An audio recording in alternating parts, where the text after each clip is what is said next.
Hey, welcome to the Welding Tips and Tricks podcast. I'm Jonathan Lewis, here with Jody Collier. Hey, everybody. Roy Crumrine. Hey, how's it going? Today's episode is sponsored by CK Worldwide. CK is celebrating their 50th anniversary. We want to say a special thanks for them sponsoring this podcast. Today's guest is Cody Swinehart, or Quarter Tilt Kreations, on Instagram. Hey, guys. How's it going? If you're not following Cody on Instagram, his handle is Quarter Tilt Kreations. Cody is a well-rounded fabricator. He builds a lot of things that I'm very jealous of. I'll just be quite honest right off the bat here. Your roll cages and some of the various things you build, it's like, wow. I wish I could spend a day or two in his shop. So we want to pick his brain and see his story, see where he got started, and hopefully hear a little bit about where he'd like to go. Hey, Cody. I want to go ahead and throw this out there to begin with to make sure everybody's clear on it. You know, we talked about this at Fab Tech, and we'll talk about Fab Tech a little bit too during this episode, but you changed your name on Instagram recently, and I want to make sure everybody knows who they're talking to. You used to be like 25 Tilt Kreations, and you called yourself Quarter Tilt, but can you kind of clear that up for everybody?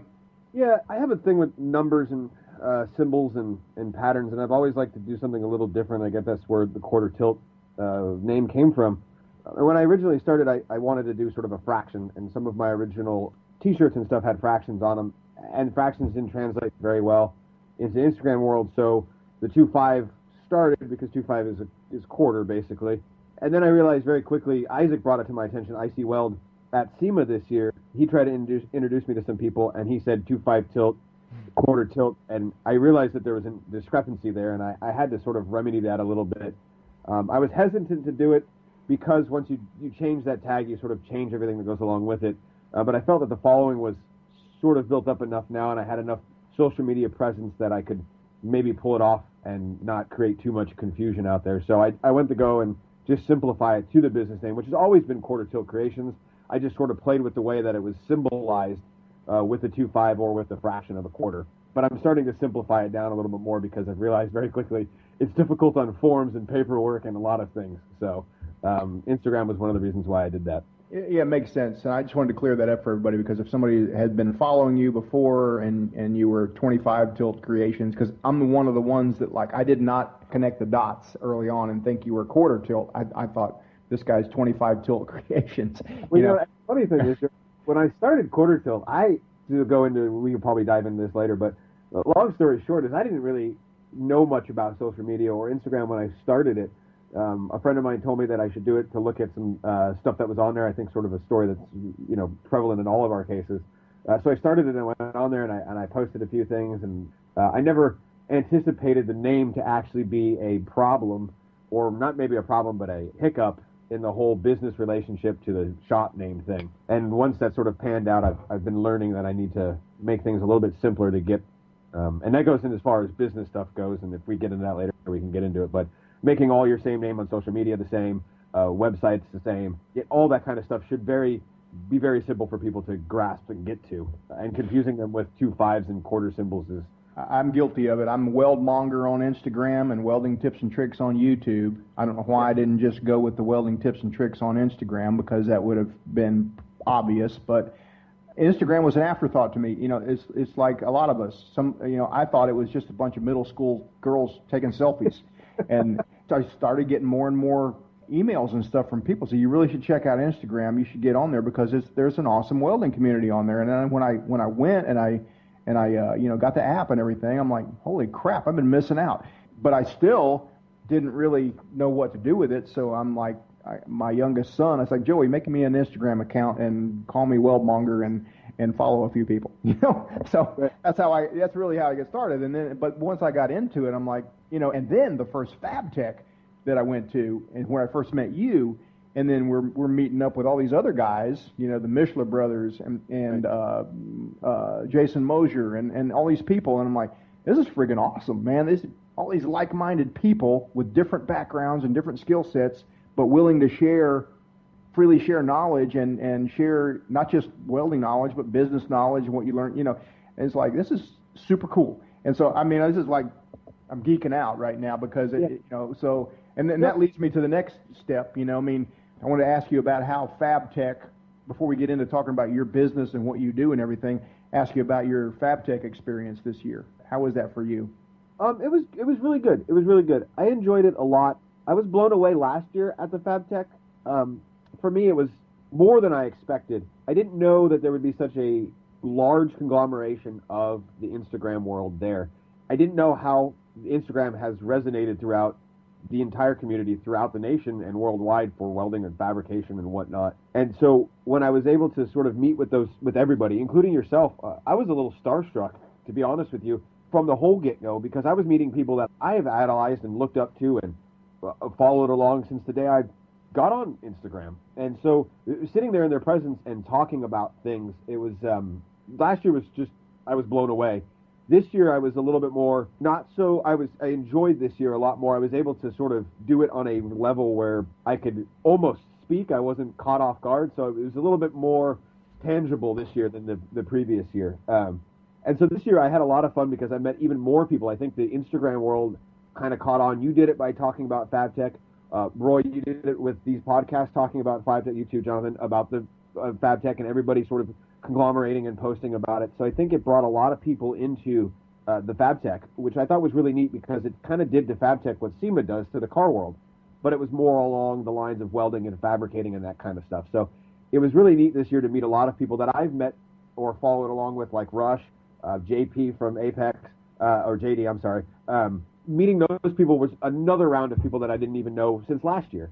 So this year at Fab Tech, it was really neat to sort of catch up and meet a lot of people, especially with the thing that we did with Arc Zone there in the booth. That was fun. ESOB, meeting Ian from Extreme Welding. The whole gamut of people there was just so much knowledge and humbling. The whole experience was humbling. Like you've said before, Jody, you can't think that you're the greatest and then go on Instagram and see some of the stuff these guys do and not sign to be humbled when somebody like Frank, I'm in the booth with Frank or walking around the show with Frank, a guy that I've looked up to for a long time with the Geyser Brothers building trophy trucks, and to be able to sit there and chit-chat with him about certain settings and this and that, and then to watch him do his thing inside of a booth was just, for me, it was a learning experience that you can't just get anywhere. It was not only a learning experience by hands-on, but also just picking somebody's brain and walking around the show, like joking about different tools and this and that, kind of making that relationship connection was, for me, one of the greatest things about Fab Tech, more than just looking at the stuff that was there. Yeah, for anybody that's not recognized, you mentioned Frank. It's Frank Flurquin on Instagram, and if you just want to look at some just artwork on 4130 chrome moly cluster joints and roll cage joints and 30-degree joints and just stacked dimes. I mean, honestly, I have to say I'm almost tired of looking at them because everyone's so perfect. No offense, Frank, but it's just like everyone looks like it's perfect. I mean, that's the picture that you'd want to do. But I want to also bring up, we're talking also on the podcast here to two guys who couldn't make it to Fab Tech this year. Just rubbed it in a little bit. Yeah, but you brought up a good point about Fab Tech, and I don't want to sit on this for too long, but I've had several discussions, even though I didn't get to go this year, about the atmosphere of Fab Tech's really changing. Years ago, it used to be geared toward only the purchasing agents, and different people would go and whatnot. Now it's changing to where those people still go, don't get me wrong, but there's a huge presence of Instagram, I don't even want to call them celebrities or whatever you want to call them, but guys with small businesses. That's what I'm getting at here. Small businesses like yourself and all four of us here on the podcast today, all small businesses, and I've noticed a real big change in how Fab Tech is approached. A lot of efforts put into social media, leading up to it, with the event like you were talking about there. I don't think that's ever been done before in years gone past. So it's interesting how Fab Tech is being affected by the Instagram community, and I think it's a positive one, at least from what I can see right now. I agree. It is different, and it's good, and people are still trying to figure it out. Yeah. A lot of people hadn't even come close to figuring it out. Like, it was very obvious this year that, Jim Watson and the Arc Zone crew and then all the Arc Zone partners crushed it at the CK booth. They brought in, that booth was buzzing. It was hopping. that's something, how CK would never bring that many people in. Not that they don't have good stuff. They do have good stuff. But, when a bunch of guys, I don't know what to call them, for lack of a better word, heavy hitters, And Cody, you're one, but when you have a presence, and so when you're there, and Jason Mosier's there, and the Mishler brothers are there, and Jim Watson and Joni's there, and all that, it just creates a certain buzz. And of course, they're tweeting and they're Instagram posting and all that, and it just brings in, and it's a very cool thing. It's as it should be, because it's organic. You can't really, a company can't buy their way, they can't buy traffic to their booth, but it can happen organically if they actually have good stuff and there are people that are behind their stuff, the end user. Right, and I think there's Jody been going to Fab Tech for many years, and this is my second year that I have been. I don't know how it was run in the past, and I don't know how it's going to be run in the future. All I know is that I think what we're catching on to here, and I'm going to take a minute to sort of put my words together properly for this. I think what Instagram is doing by connecting all of these, if you want to call them heavy hitters or Instagrammers or whatever, the way the industry changes and our platform for how we connect all changes throughout the years, it's going to continue to change. What Instagram has done is it's allowed people from all over the globe to come together and put our power as people who are buying those products and being heard. So we show up at at Fab Tech, I should say, and we're all there and we're looking at it, and these companies are seeing that, I can't sell one $8 million press brake, but if I made smaller ones and I sold them to all of these companies, I would be able to do more business. And these guys are telling me what they need and how they want to do it. They're creating traffic by using their accounts to gain publicity for their small business. And if I help their small business, then they help me. It's a whole interconnected way of doing business now that is changing. It's not the old school way of having, and this can go into another whole business conversation, but it doesn't go back into, the gist is, it doesn't go back to the manufacturer, distributor, little man anymore. We're shifting that. We're changing that game by using things like social media and Instagram to sort of let the end user mingle and work with the manufacturer. And I think that platform is going to continue to change and evolve organically with the combination of things like Fab Tech and Instagram and the connections between companies and the end user. And I hope that it continues to do that, because what happens is it's going to change, one, the way we do business, the way we interact with our suppliers, and it's also going to change the products that we use to get the better stuff out there and not just a massive, this is the number 8 cup, this is what you use. And there is no change. You know what I'm saying? So I think that mingle between end user and manufacturer and being able to merge the two with the distributor, not just being a guy who wants to sell a ton of products because that's how he's making his living. More of the manufacturer needs to make things because I've got 100 of these guys as end users that want this product, but I'm not hearing it because the distributor's not telling me, because he keeps selling the same old thing. You know what I'm saying? Right. Oh right. yeah, you can. Yeah. We could talk for 6 hours on that whole thing with the cup wars on Instagram. Cup wars, but I'll go as far as not even just say cup wars, just things in general like CNC machines, CNC tube cutters, CNC plasma tables, the plethora of tools that are out there used to be so big and costly that they weren't tangible for the smaller 1 or 2 man shop. So you wind up doing things with tools that weren't quite right. You don't wind up making enough money, and if you don't make enough money, you can't buy the bigger equipment.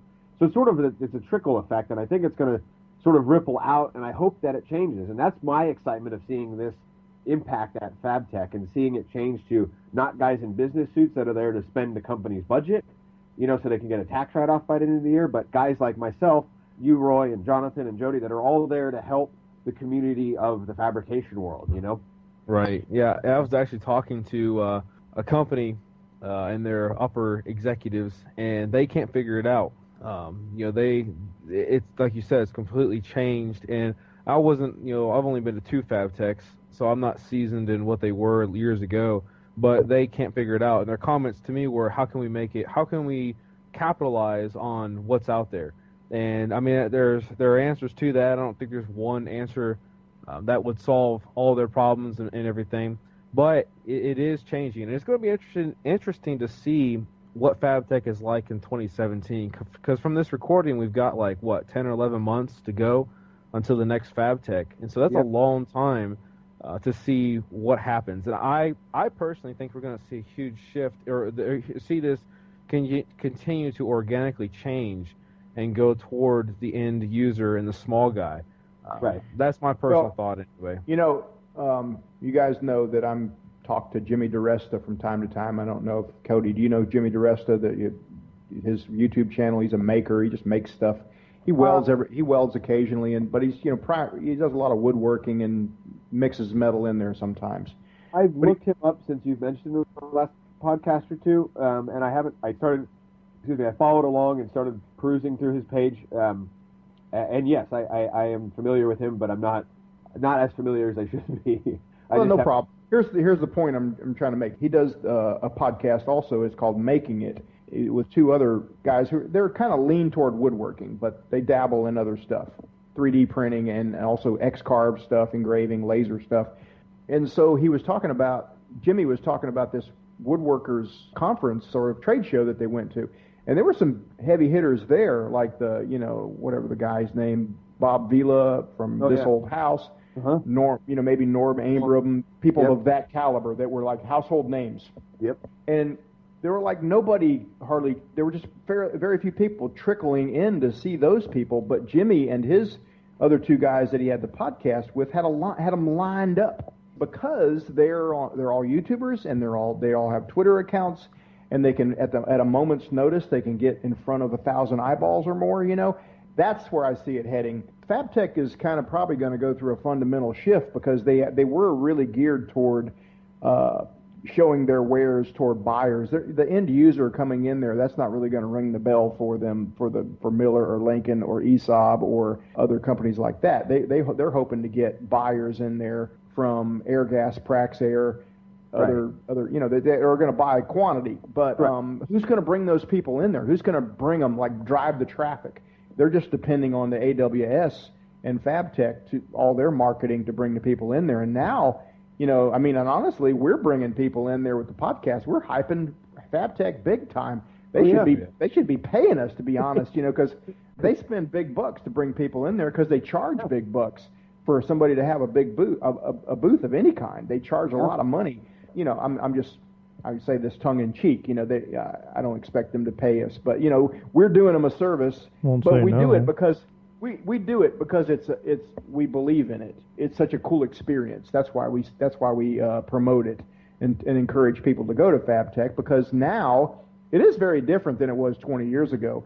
20 years ago, if you were an end user like us guys, you go to a Fab Tech and it was cool and awesome, but you didn't rub shoulders with other Instagrammers or other guys. It just was a different experience. Now it's so cool because it's a meeting place, and I think it's going to evolve, and it may evolve into actually a lot of smaller shows where Instagrammers drive the traffic. Yeah, it's very feasible to do that. That's for sure. Well, yeah, and the social media platform, this interconnection that we all have now, and how quickly we're able to connect. I mean, just look at what we're doing here. Several years. I mean, even when I was in high school, this was still a thing of future. You know what I mean? So, I think the interconnection we have now, and how fast we all can get connected, and how fast information is traveling, and how abundant it is to get that information, and easy, I should say, in your pocket for the majority of people. That's going to change a lot of things, and I think it's going to change Fab Tech. I think it's going to change that whole scene, and I think the connection there of people meeting up is going to be awesome. This year, 2016, as opposed to last year, 2015, you could see the amount of Instagrammers changing. And I use the word Instagrammers because that's the platform that we're all sort of on right now. And, I've had this conversation with a couple other people, what happens after Instagram or what happened before Instagram? I mean, I don't know if we all remember MySpace. Then there was Facebook. Then there's Instagram. The social media constantly is evolving and changing. That platform's going to change. But I think what happens is we're going to follow through with it. You find people on each media that are going to be significant in the next medium, whatever it may happen to be. And that medium's going to keep driving and pushing and changing and drawing people together at things like Fab Tech. And whether it's a couple Fab Techs a year, or maybe it's not even Fab Tech. Maybe all of a sudden Fab Tech says, we want to start a secondary show. Jody, Roy, Jonathan, you guys are helping us promote a show. Let's change it to something a smaller version of Fab Tech, or who knows what, you know what I mean? It could evolve organically into something, like you said, Jody, multiple small Fab Techs. I think it will, to be honest with you. That's my prediction. Because I was at this is how I met Jimmy. And Jimmy DeRessa and I were already talking. We were already, acquainted. We were on like a little mastermind call group for a while. But he had a woodworking conference in Atlanta, and he said, I'm coming to this, here's where I'll be there, and I made it a point to be there and meet him. Well, this little woodworking show, it was a YouTuber woodworking show. It was in like an out of business grocery store. So that's the size of it, picture a Kroger, a Publix, a Winn-Dixie, or a Piggly Wiggly, whatever. Picture a grocery store that just that much floor space. So you had vendors like Grizzly that made band saws and woodworking equipment, and DeWalt, and the normal woodworking stuff. Well, imagine the cost of that for a Grizzly to come there, just set up their booth, because the YouTubers drove the traffic. It was a bunch, like, I don't know how many of them there were, but they were like Jimmy, April Wilkerson, Nick Ferry, I think his name is, Matt Cremona, Izzy Swan. These are big hitters in the woodworking space and on YouTube. They're the ones that drove the traffic there. So the companies, was minimal expense to them. It was basically just get your crap there and set up, and pay maybe a few $100.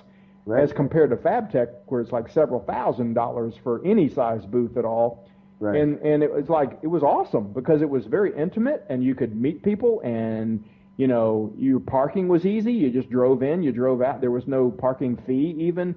And I'm like, wow, that was all social media personalities driving the traffic. And April Wilkerson even was mainly, her and a few other people were responsible for kind of promoting that show, and it went off really well. That's good. And I would imagine that it was a really good spend for the vendors like Grizzly and all that, because it's such a small amount compared to a Fab Tech. But they didn't have to depend on anybody marketing and driving traffic. All the social media personalities announced it and brought people in, and it was a really good turnout.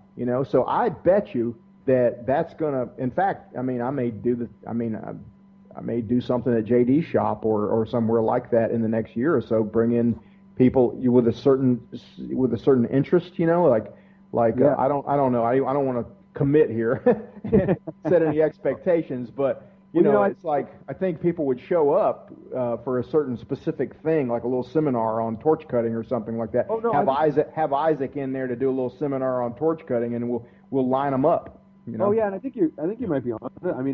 I think you are. I don't know how relevant you guys follow a lot of the shaping world, metal shaping that is. Guys like Sosa Metal Works, Yoakum's Rod Shop, Mike at Cornfield Customs.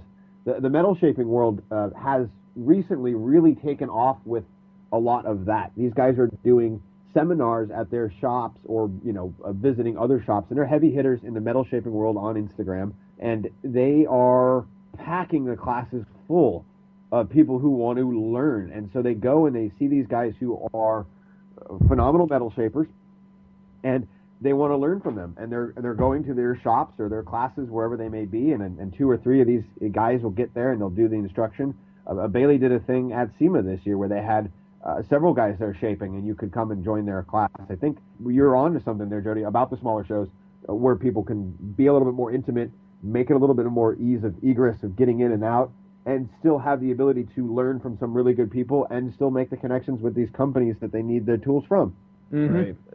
I think we've behind the scenes talked about having private classes or get-togethers with Instagrammers or with us, and it's definitely been something we've been talking about behind the scenes, and I think it'll happen at some point in time. I think I was telling Roy this a while back. They have Comic-Cons and they have all these little things like that. Well, why don't they have a WeldCon? Or something to that effect. Right. It doesn't have to be like those shows there, but man, it'd be so easy. That's the thing with social media. It's like I think it's kind of like those little flash mob things. People say, "Hey, come meet here," kind of a thing.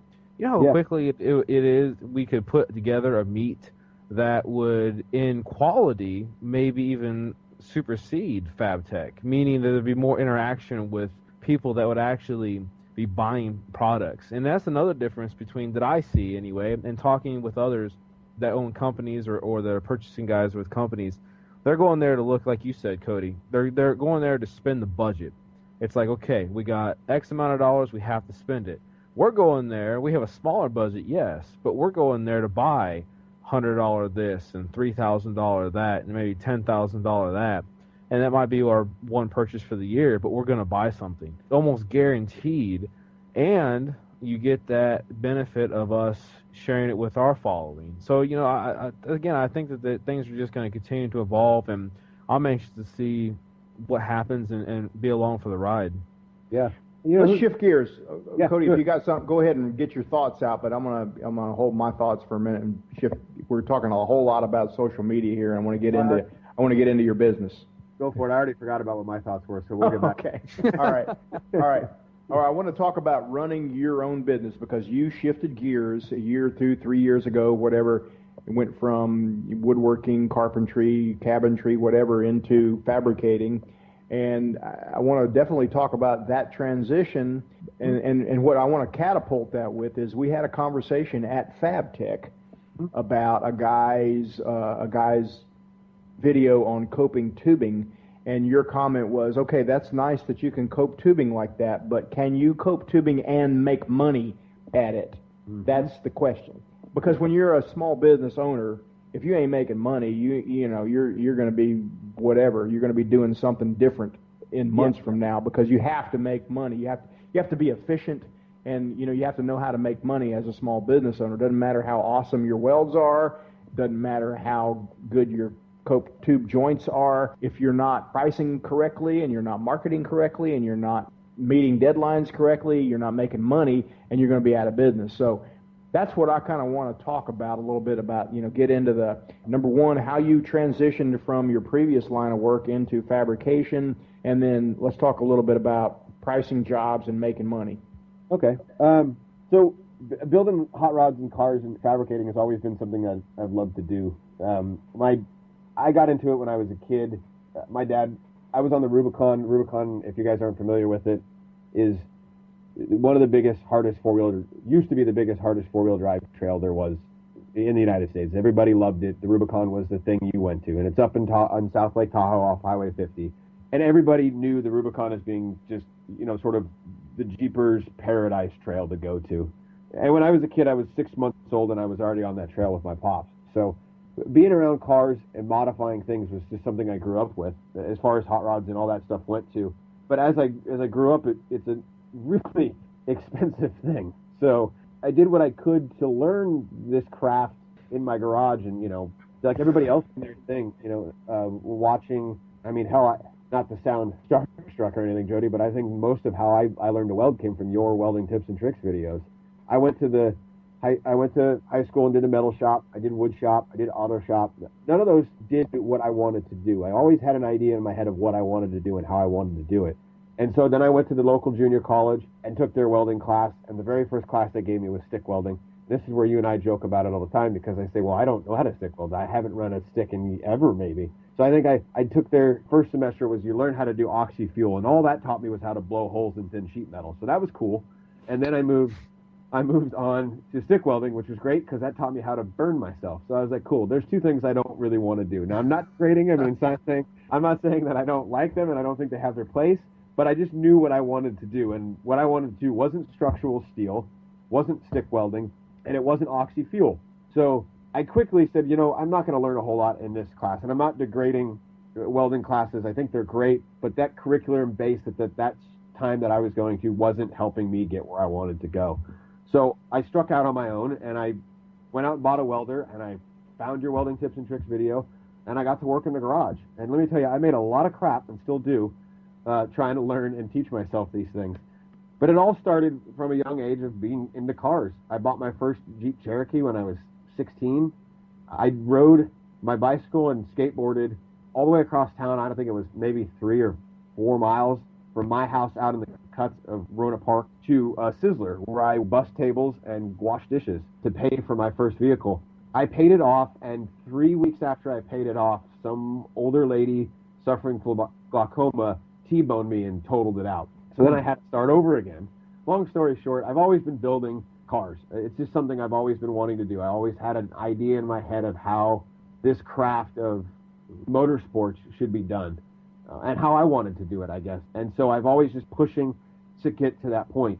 I never thought that I'd be in this position. It just kind of always been in the back of my head. I always wanted to have my own shop. I always wanted to be just doing things that I saw in my head and making them come out to the level of which I saw them in my head, which isn't an easy task. That connection between what you see in your head and what you think you're capable of doing and then what you actually produce, it's not a connection that's easily made. It takes thousands and thousands of hours and work and sticking to it and disappointment and frustration to get to that point. And a lot of it I learned from trial and error. And a lot of the welding I learned from your videos, Jody. I don't think you, maybe it's the humility, but your videos are, I think, for most people, a huge deal. I know a lot of my friends have all learned to weld or do their thing on their own, and they all refer to your videos. It's a huge thing that's out there for people, and I think it's an amazing thing that you did and spend the time to do. And I don't know if you get the recognition that you feel you should or do or whatnot, but I think it's an amazing asset for people to just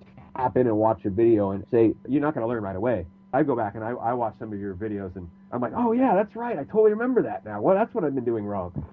Yeah, I don't know what to say about that. I mean, I'm humbled and encouraged at the same time. Thanks for saying so. I'm just trying to make better videos, but some of the ones I watched from way back when that you may have watched back then, I'm kind of almost embarrassed by. But you know what?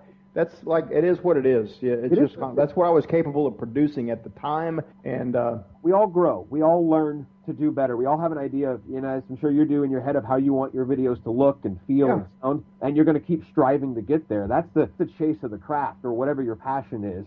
That's just like you talking about, you have an idea in your head on how you think a car should be built, but there's a lot of broken glass to crawl through to get to that point.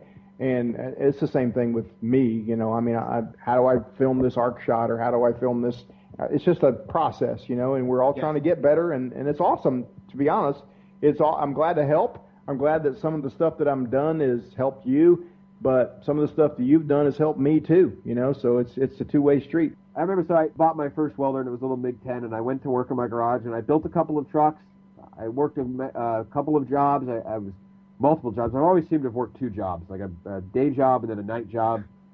You preach on, brother. It's always been, there's the job that pays the bills, then there's the job that teaches me the stuff I want to learn. So I always found the stuff I wanted to learn wasn't able to fill my pocket as fast as the stuff that I could just do during the day. So I always had a second way of doing things. I grew up with a good friend of mine, and I owe a lot of what I know to his father, who was a powder coater painter. I grew up with him as a second family, and he was also still works in his garage and is building a car, and we still work together. And I think some of my best times are when he comes down to the shop and we can just brainstorm and work on something that's not related to deadlines or paychecks or that kind of thing. But if it wasn't for those guys, and I worked nights at his paint shop, washing parts and prepping parts, listening to him talk about how fasteners went together, and very smart man and knows a lot of things as far as paint and finish and welding and fit up and just the process of how all that goes together. And knowing that the process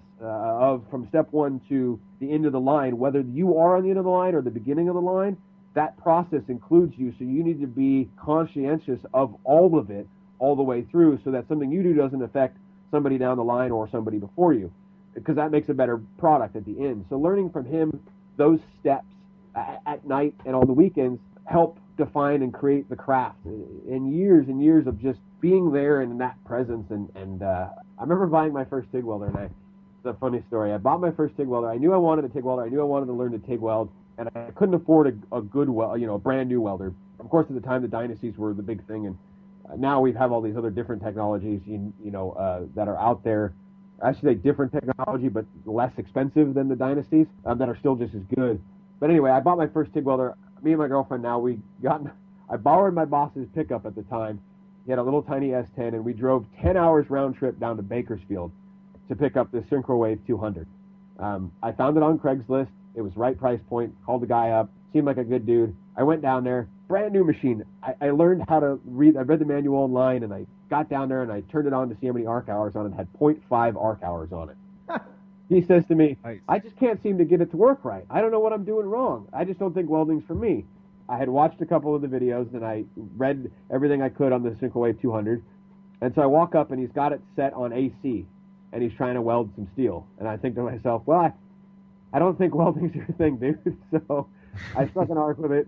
It worked out great. He was a woodworker who wanted the Syncrowave for some miscellaneous projects. Long story short, he sells it to me. I get back in the truck, and it's a 5-hour drive back home from Bakersfield. So it was a 10-hour round trip. I get home with the Syncrowave, and I start watching some of Jody's videos, just going over to how to figure out how this whole process works.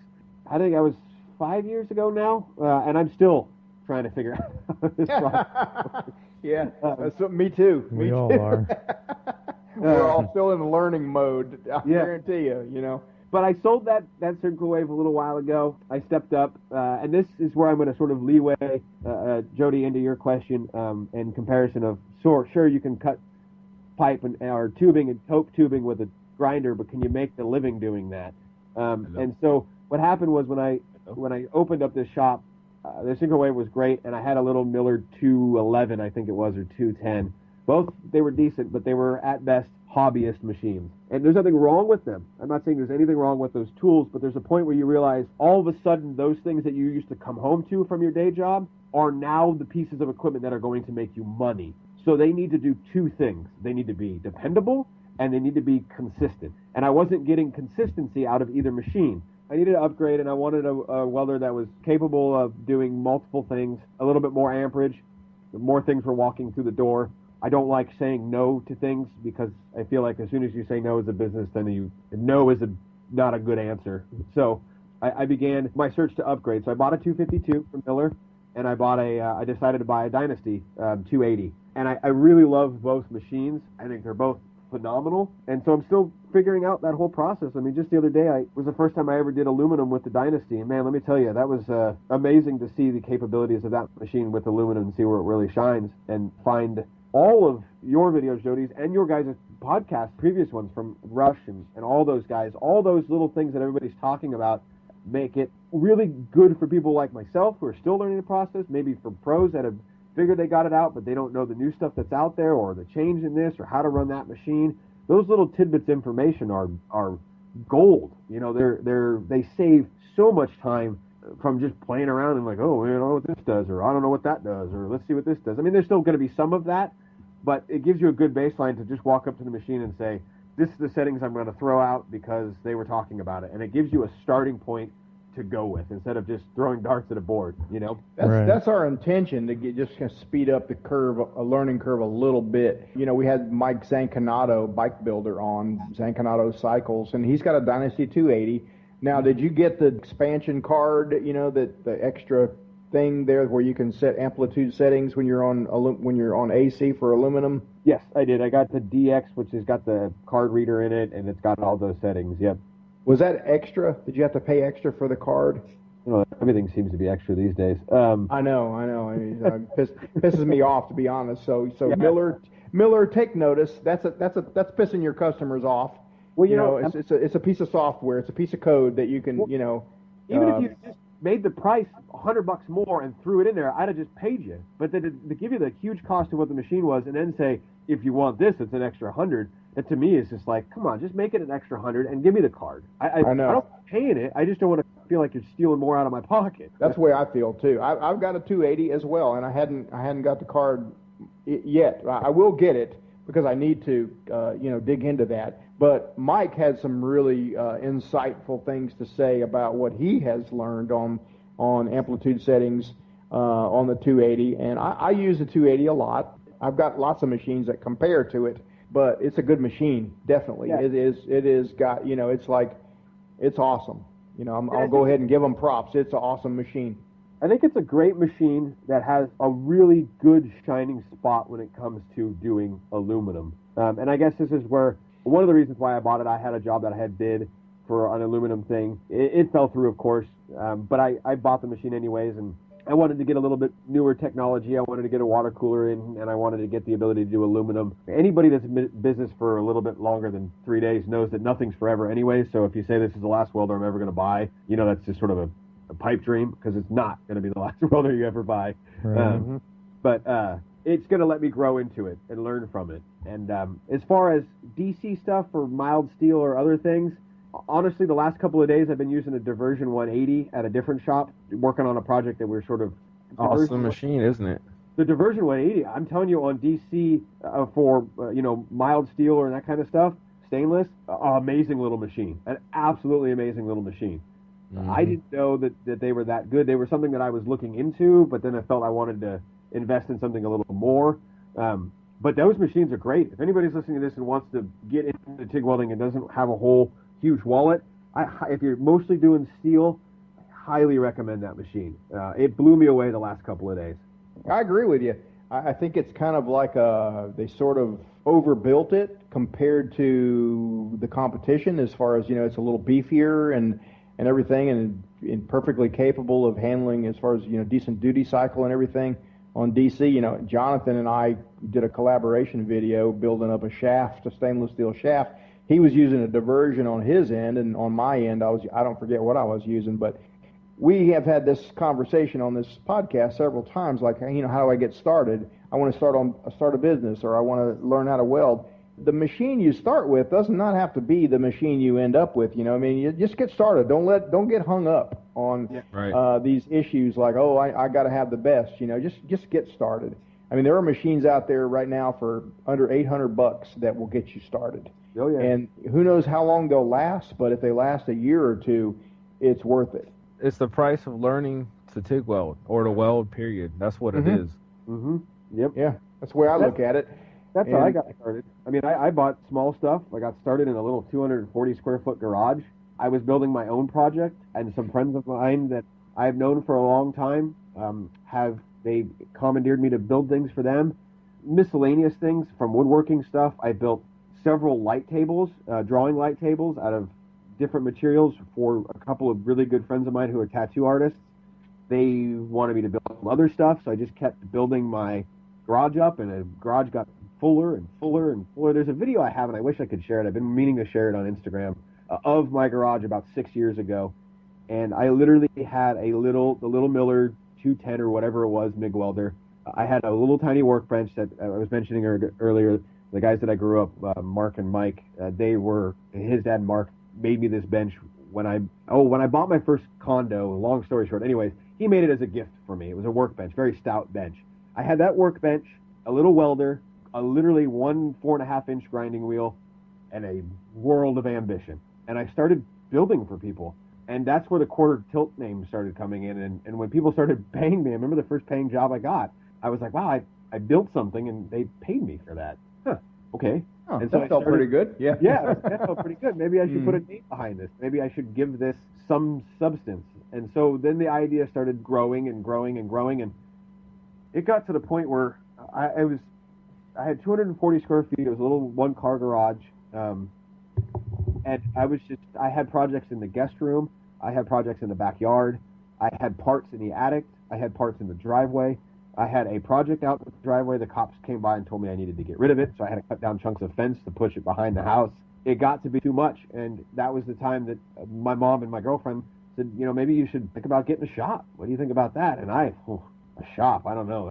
I got to pay rent. I don't know. And so I started looking around, started figuring out what was going on. And this whole time that I'm building on the side and working on the side, that's nights, weekends, I was pulling a day job. I was working construction. I was a journeyman carpenter, foreman for a contracting company. I did cabinets and kitchens and plumbing, electrical, foundation. I tried to stay away from the heavy lifting after 3 hernia operations. I kind of just didn't want to do that anymore. But as far as detail-oriented stuff, from baseboards to punch lists to a whole plethora of stuff, I was a small little construction company, pretty big, actually, small, not many people, but we did a lot of big projects all over Marin County and San Francisco and the East Bay. And I learned a lot from that job. I was there for almost 12 years before I quit. I just learned a magnitude, and it's one of the things I tell a lot of people. Just because you're doing a day job, don't think that it's just something to make dollars from. There's a lot to be learned at any job, whether it's how you want to run your business in comparison to how that company does their business.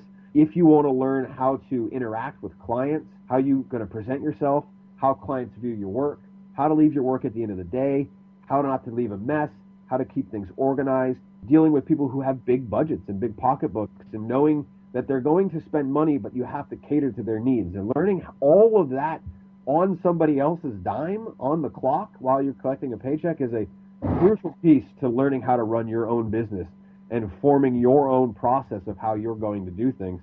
Mike Zanconato talked about it in his interview about the process of how he builds a bike. Well, that's one part of running your business. There's a process of how you actually conduct the business too. And learning that while you're working for somebody else is a very, very important step, I think, for anybody who's looking to eventually go out on their own. I didn't notice it at first, but as I started spawning the idea of maybe opening up my own shop, maybe working for myself, maybe going out on my own and quitting a day job and that comfort level, learning all those little nuances about scheduling and deadlines and pricing. So I started picking up on all of that a little bit more because it's really there. It's there for you to learn. And if you're in a business or at a job with somebody, you can learn from it. It goes back to a saying that I've always said, there are no self-made men. We all got here on the shoulders of somebody else. So yeah, learning, and if you can do it on somebody else's dime, it's a win-win. I mean, you're not like not working, but you're doing the thing, but you're kind of like in the back of your mind, you're like, I'm kind of like living a story here that I'm going to tell one day, and I'm learning. I'm doing this thing for this company, and I'm making them money, but at the same time, I'm soaking all this in. I'm going to put it to use one day for myself. Doing stuff that, I was a carpenter, but I learned to do plumbing. I learned to do electrical. You never know what you're going to need to do. And sometimes on projects that are such mass scale, there comes a time where you have to do something that you're not comfortable with. And knowing that you can learn that and figure it out and make it work and solve that problem, that's what I do now every day. I just do it at a different medium. And I tell this to a lot of people. There's no difference between building a house from the ground up and building a car from a pile of tubing up. It's the same large-scale process. The dollars are the same, literally, and everything is there. You just need to know that process. And I don't care what it is you're building, whether you're building a business, whether you're building a house, whether you're building a boat or a car, that process of being able to solve a problem when it comes up on your table without panicking and saying, I don't do this isn't for me, that is crucial. And when you work for somebody, if you're able to sort of suck that up and put yourself in a position where you can learn something new and grow from that experience, you're there for you. You're the CEO of your job. Nobody else is going to be able to take that knowledge from you ever. Whether you move to another job or stay there for 10 years before you go out on your own, or 20 years, you can't take those experiences away from you. Once you've had them, that's your bread and butter. That's what makes up your skill set, Good words. Yeah, absolutely. I guess that leeways into some of what Jody was saying. That's great stuff. Those were just golden words right there, golden nuggets. I do want to shift gear. I got a little list of stuff here Yeah, that go I've for been, it. Going for. You've got this cool heavy duty fixture welding table that you fabricated. Yeah, I love with that a little thing. bit of flair to it. It's got some pizzazz. Some levelers and steel casters, and it looks cool. But it's not just cool; it's functional as far as building something and keeping it straight and everything. Can you kind of like give us a story on that and how it works for you?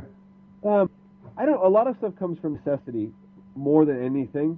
I'm a one-man shop, and I need things to perform at a certain level, and I like my quality to be at a certain level. I think that's something I've always done. I've always strived for the best I can do, the absolute best that I can do. And if I can keep striving for that, the clientele, the customer base, the people who like my work keep coming back. So I got to a point where I've always wanted a big fixture table. I mean, I think we all like big fixture tables. There's just something about them. It's one of my obsessions. I just like fixture tables. I like fixturing. I think fixturing is a phenomenal thing to get into. It's an expensive thing to get into, but I think once you sort of open that Pandora's box, it's out, and you're going to try to fixture everything just because it's so awesome. It opens your mind once you enter that arena, and when you get the ability to fixture and index and all that on a fixturing table, it's like, holy crap, I can do this, I can do that, I can, Well, Jonathan, it's like a kid in a candy store, Yeah, Jonathan, you just made a post today, I think, or a little while ago, about your fixture table and some pads or something you were doing, some feet. Once you get bit by that fixturing bug and you realize that you can kind of save some time and increase your consistency and quality, I don't see how you could not be addicted to it. So back to what you were talking about, Jody, I built that table for a couple of reasons. I'm working on a project right now, and I had to do a very large scale roll cage chassis. I don't know if you want to say roll cage part of the chassis. Anyway, what it came down to was that I needed to fixture this car up so that I could weld the cage together and that I had a place to work on. And I've always had in the back of my head a table that I wanted to build. And I love Strong Hand Tools. I love their tables. Blueco makes a great table. There's a couple companies out there. If anybody's looking into it, you know about the fixture tables that are out there. I wanted to create something that was a little bit more for me. A lot of the stuff I have in the shop, I've built myself because it's tailored to what I do and helping me do my job. And one of the things I wanted was a low slung table so that if I had a car on it, the top of the car wasn't 10 feet in the air, because then I'd be working off the top of a ladder, and I don't want to do that. So I wanted a low slung table. I wanted a mobile table. Mobility, I think, is huge for anybody that's worked in the shop space, and I don't care how big it is, from 4,000 square feet to 40,000 square feet. Things change. Things come in and things go out. So having the ability to move something around is huge for me. So I had to develop a way to put casters on it, but casters that were beefy and strong enough to take the weight of a car, for instance, so several thousand pounds. But I also wanted it so that I could level it up and make it a reference table so that when I'm building something that's flat and level is a term that's relative to whatever it is you're working on. But so I started creating that table in my mind, and I also had a budget. I didn't have, $5 or $12,000 to buy a table. So I wanted to build something that was, one, affordable, useful, and that kind of had that quarter tilt flair. That sort of, when people walked in, they saw it and they saw me. They saw what this shop is about and the stuff that I like to build, as well as the stuff that I'm going to build on it. And so I took a lot of things into consideration when I made that table. The top in the middle, it's not a full top, it's only a center top, and that top actually slides along that table so that I can access different parts of the vehicle depending on what I'm working on, whether I'm working on a front axle or a rear axle or the belly pan. It clamps down to hold the frame in place. I'm working on some other fixturing and blocks that come off of it so I can actually build kind of three-dimensional off the table. It still has some way to go. It's not completely done yet, sort of a Death Star of my own. I wanted something that could be versatile, something that could work in many different applications if I needed to, because I can't afford to buy 15 different tables. And so I went with the Strong Hand Tools because I like their clamps, I like their versatility, I like the kits that they had, and I could make several other fixturing tables if I wanted to, and still use the same tooling from one table to the next, so I didn't have to tool up with 3 or 4 different tooling kits that are very expensive. And everybody's looked into pricing of fixture tables. The table itself is sort of it's a one-time cost, but the fixturing is just constantly reoccurring, and it's not cheap stuff. So I wanted to know that if I could fixture up the big table that I had built, and then later on down the road I wanted to build, and I will build because I have other ideas, other fixturing platforms to work off of, I could use that tooling in multiple places, which is helping keep my overhead lower and my tooling costs better, Yeah, it goes to the very recent one that aired with, talking to J.D. Brewer, Apex Welding. He made the statement that options make him money. Mm-hmm. And he's talked about different things that gave him options, different machines, different grinders and things like that. But if he has to go in, he basically, for lack of a better word, parachute into a factory and do a job, there's a certain little minimum toolkit that he needs in his arsenal to do the job, and if he has that, it really helps make him money. Just versatility and options, they do make you money, because number one, they save you money if you get something that's versatile and you don't have to spend a bunch of money to tailor to every specific situation that comes in the shop. If you build something that is very versatile, like this fixture table that you're talking about here, I'm looking at it right now. I'm sitting here staring at it on Instagram on my laptop. It's low to the ground. It's cool. It's got leveling feet. It's got lots of clamps, and it looks like, perfectly tailored to the scope of work that you do. And I find that fascinating, to be honest, and you hit a home run there, because you knew what you wanted. You knew what kind of work that you do, and maybe Strong Hand or maybe this Blueco or whatever didn't make a table that fit the bill exactly, but you knew what you wanted, and so you built the table, and now you're using some of their fixturing clamps and whatnot to hold down clamps and everything. So kudos, brother. It looks awesome. Thank you. Yeah, it's not done yet. It's still a work in progress. But I think specific tailored tools are crucial to giving you options. And JD is right. Options make you money. I built one chassis on that table already. And then just the other day, I posted a little video of me running around and doing some welding on there. I had made some 10-foot long, they were 120 inches long, shelf brackets for some floating shelves for a contractor friend of mine. They were 1x4 box tubing, 120 wall, and 3/16 plate. And I had basically a T-joint where the box tubing hit the plate. And I had to weld them together. It sounds simple, right? Well, they're floating shelves. The square stock was 4 inches wide. The shelf's going to be 12. If that square stock is welded out of square to the plate, then the shelf 12 inches out is going to look like a V. It's not going to sit flat on the wall, you know? So it's important that they were flat and square to each other. And that table allowed me to clamp them to the point where I could stitch them together because they didn't need to be welded 20 feet down its side. They just needed to be stitched together where they're going to land on the stud. And it allowed me to keep everything fixtured, straight, and square throughout the welding process in a accessible way so that I could bounce back and forth between two of them while one cooled and one got welded so that they didn't warp, they didn't twist, they were flat, and when they came out of the jig, I didn't have to do anything to them except for write an invoice. And that's where the profit is. Mm-hmm. It's reminding me of a job that I did when I first got this. I first got this Build Pro table, the Stronghand Build Pro table. I had this part to make. I was making like 20 or 30 of them, and it's roughly 18 inches long.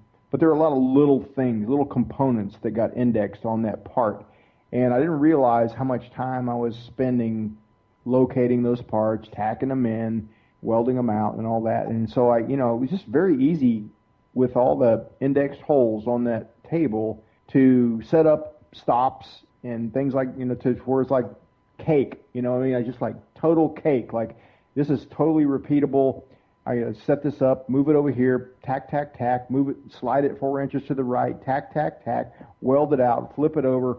It's just a production line. It's kind of like a eye opener. Like, if I hadn't had this fixturing ability, I would have just been stuck in the mindset of just locating it with a square and a ruler and a mark, put a mark on it and tack it. But it sped up the whole process like 10x, And then it started getting me thinking into other things. That was really the benefit. I don't know. It's hard to explain, but it's kind of like when you invest a little money. Here's a good saying. My buddy Keith Finner, he's Turn Right Machine Works on YouTube. Keith Finner, I think you can type in Keith Finner, you'll come up. But he has a saying like, somebody asks, well, what did that set you back? And he says, it didn't set me back, it set me forward. Mm-hmm. And that's the truth. When certain things, now you can blow money on things that don't really help, don't really affect the bottom line, but, certain things really do set you forward, and you don't really understand the impact day one, but as you get into it, you're like, this is really, really making a difference. And, things like the CNC plasma, things like the indexing fixture tables, and, things like that really make a difference in your bottom line. Well, that was one of my biggest investments so far is my CNC plasma table. It was something that I pulled the trigger on really early on because I knew it was something that I had to have. It gave me a capability to do things that I needed to do, get them done in a timely manner, and be able to profit from them. And it also opened doors. I think that's a category. I could talk about tools all day because I'm just a toolaholic, but it opens a gateway. I wasn't super familiar with a lot of the CNC stuff. I never touched any of it before, to be honest with you. I knew of it. I knew of AutoCAD. I was of the mindset that cardboard CAD was just as fast, or drawing things out in paper was just as fast. And I'm not bashing any of that. I think it's a great part of the process of learning how to make things work, and I still do. I made some of these gas tank mounts that I've been working on that I just finished up today. They're very complicated metal origami folded pieces, and I made some cardboard templates of them so I could see how the fold process was going to work out, or break process, however you want to say it. And I think the cardboard is great. It gives you something tangible to work with. There's nothing wrong with that process. But when I bought the CNC table, it allowed me to sort of dive into the world of CAD and digital design, which for me at this moment in my time is sort of like the fixturing. How I can speed up my process, refine it, and add quality and accuracy. If those things come out of whatever that tool is I bought, I'm ahead. I'm not behind. So that CNC table gave me the ability to now start to learn and understand all of that CNC lingo, G codes and DXF files, and all of that stuff that comes along with the modern day way of designing and drawing and making parts and prototyping. So I think what I was getting at is I think there's a point in tool world that we sort of get mixed up with. We want to buy what's cool and fancy, but then we realize, well, is it going to make me money? Is it going to make my process better? And will it lead to something else down the road more productive? And if you can say yes to all three of those things, then I think you found a tool that might fit in your arsenal of things that you need. I don't have certain things here. I don't have a vertical bandsaw. I don't have a mill. I haven't found a niche for those just yet. I don't really need them in my day-to-day process of making money. Now, that's the needs versus the wants. I want one. Don't get me wrong. I haven't found the point in my process yet where those pieces of equipment are going to really pay for themselves. So I think what I'm getting at is for anybody listening to this that is starting a business and wants to know, and this seems to be a topic that kind of goes back every now and then, it cycles back to what tools do we get, or what do we want to have in our shop, what makes us money, or where do we start? I get those questions a lot myself via Instagram, and I think really whatever can get you to the end process of what it is you're looking to build that project and that quality level with. And you're going to have to start somewhere, but figure out what works into your budget, what gets you a better quality than what you have now, and what you can afford to grow from next time. Buying a very expensive piece of equipment now is going to take you 10 years to pay off. You can rightfully say that in that 10-year period, that piece of equipment is going to be outdated, so you're going to have to buy another one before it's paid off. So pay attention to where they're going to fit in your business aspect of things, where you want to go with it, and how long it's going to maybe take you to pay it off or save for it, and how long that's going to return an investment back into your shop. And it might not be the coolest or the best piece of equipment just yet, but if it's turning a profit, it'll help keep the lights on. And as you talked about, that bottom dollar is what makes businesses grow. That's how small businesses get ahead. You're going to have to invest in some equipment. I invested almost $20K into my plasma table to get it up and running. But that's an investment in almost 12 months that's almost, at this point, paid 50% of itself off already in a 12-month period. That's a pretty good payback. It's a phenomenal payback. So knowing that that's going to be a return on investment, that is crucial. One of the biggest things I can really talk about for a general simple part, how many of us have made plates for casters, right? True. You got to cut out a square, you got to lay out or 4 base holes. plates. Yeah. Base plates for bolts or whatever, right? You got to cut out a square, then you got to lay out a hole, then you got to drill 4 holes. Well, now all of a sudden you need 4 of those for a table, right? So now it's 16 holes. Well, it just keeps going and going and going, right? If you're making them routinely, and I always hated making them because if you're off a little bit on the drill bit, then the bolt doesn't line up. Now you're hogging out the hole. For me, the very first thing I made was some feet for a table, and in 10 minutes I made 5 caster plates done. I was like, wow, okay. I realized at that moment the time savings that this table was going to give me, and time is money when you're a one-man show. Oh, yeah. It so is, and I've had a plasma cam in my shop for a while now, and I just been kind of like it's just a back burner to the thing, and I finally figured out with my getting to know JD, and I'm like, okay, this belongs in JD's shop because I know the type of work that he does. He does a lot of work that requires gussets and mounting flanges with bolt hole patterns and things like that, and this will save him a lot of time, and we'll be able to do a lot of collaboration stuff with it. So I'm moving it to JD's shop, and we did that, and it's been awesome so far. We're just really scratching the surface. But I went this week. We went just for the sake of messing around, learning the software, the Design Edge software and everything. We built a fire pit. So we cut his logo and my logo into the fire pit so that it would show up with the fire flames behind it and everything. And it was just like so quick. Yep. We're like, okay, we're going to drag this image in here. We're going to smooth the lines. We're going to create cut paths. And we screwed up a time or two where we had to, actually weld stuff back in that it cut it completely out, because that's part of, that's the thing. That's the mind-bending process. You got to really pay attention to the cut paths. Like, is this going to stay in there or is it going to drop out, But it dropped out. And so we, for the sake of a fire pit, we just tacked it back in there. But anyway, it's just, he's made money off of it already, making some brackets and real parts for tie downs for trailers and things like that. It's one of those things that it opens your mind and it opens your thinking. And to go from concept to part you can hold in your hand in 15 minutes is a huge thing. Yeah. You know, you can think about something forever and think, oh, I'm working this, but there comes a point which you really gotta. This is where 3D printers come in. You know, there comes a point when you really need to hold it in your hand and to see what's going on. That's a benefit with the plasma table, CNC plasma, and it's all benefit with 3D printing. You know, we built a fire pit, and you're going to see that video very soon. It was fun. It was a fun day. Yeah, no, I was just talking to Roy the other day about some 3D printing stuff, because I've seen some of the stuff he's printed, and I had questions for him about getting that additive process going.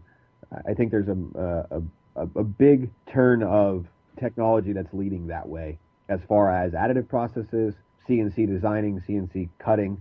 Just looking at CNC tables nowadays, CNC plasma now, as opposed to 5 years ago, has come a long way. The technology's just like anything. It's like VCRs and DVDs. The prices just come down as the technology gets, which is good. It's good for people like myself and you and Jonathan and Roy to be able to incorporate those into to actually, as a small one-man or two-man shop, to be able to financially grasp the idea that software, that ability is going to be tangible for us. Yeah. And you know, some of the most recent posts that JD has made on Instagram, I mean, by anybody is wondering, he's Apex-ish on Instagram.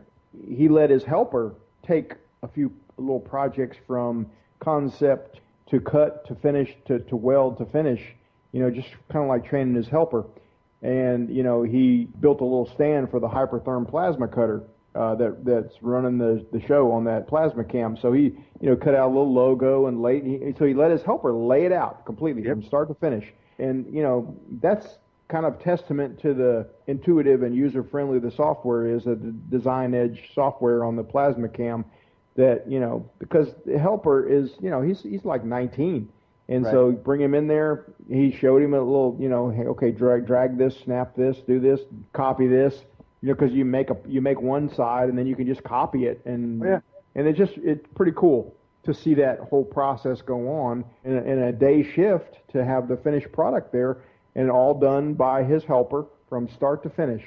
You know, and so that's going to pay off dividends for him in the future, because now he can, you know, start giving jobs to his helper. Hey, go lay this out on the plasma cam and cut this out, and you know, it's a moneymaker. Yeah, definitely money. I mean, it's a money taker sometimes too, but it yeah, it can be. Yeah, definitely. But yeah, no, it's a really neat thing to be able to get into, and it helped me build. To circle back around to the table there that I built, it allowed me to fancy that thing up. It allowed me to make parts that were in my head come to life and put on that table. That table had been in my head for 5-6 years, and I never had a means to get there, and then the table allowed me to sort of do that. And one of the reasons why I fancied it all up was kind of sort of my thing, and I like being creative. I don't have my own personal project. I mean, I do, and I keep thinking that I'm going to get to it. The odds of that happening are slim to none. My project nowadays is this business and growing it and making it what it should be, or what I want it to be. And one of those things is paying attention to the equipment that's here. And when I build something like that, I get the ability to be creative on it and use some of my equipment for my own enjoyment, and doctoring up those ends and making those sort of steampunk looking gussets on the end. Of course, yeah, you could take some I-beam and weld some square tubing to it. Yes, nothing wrong with that. But that wasn't where I wanted to go. I wanted to sort of show off some of the stuff I could do, and why can't the table be as fancy as the stuff that's made upon it, was sort of my thought with it. And it teaches you too. I think a lot of those personal projects that people don't want to take the time for, they're missing out on sort of some self-taught lessons.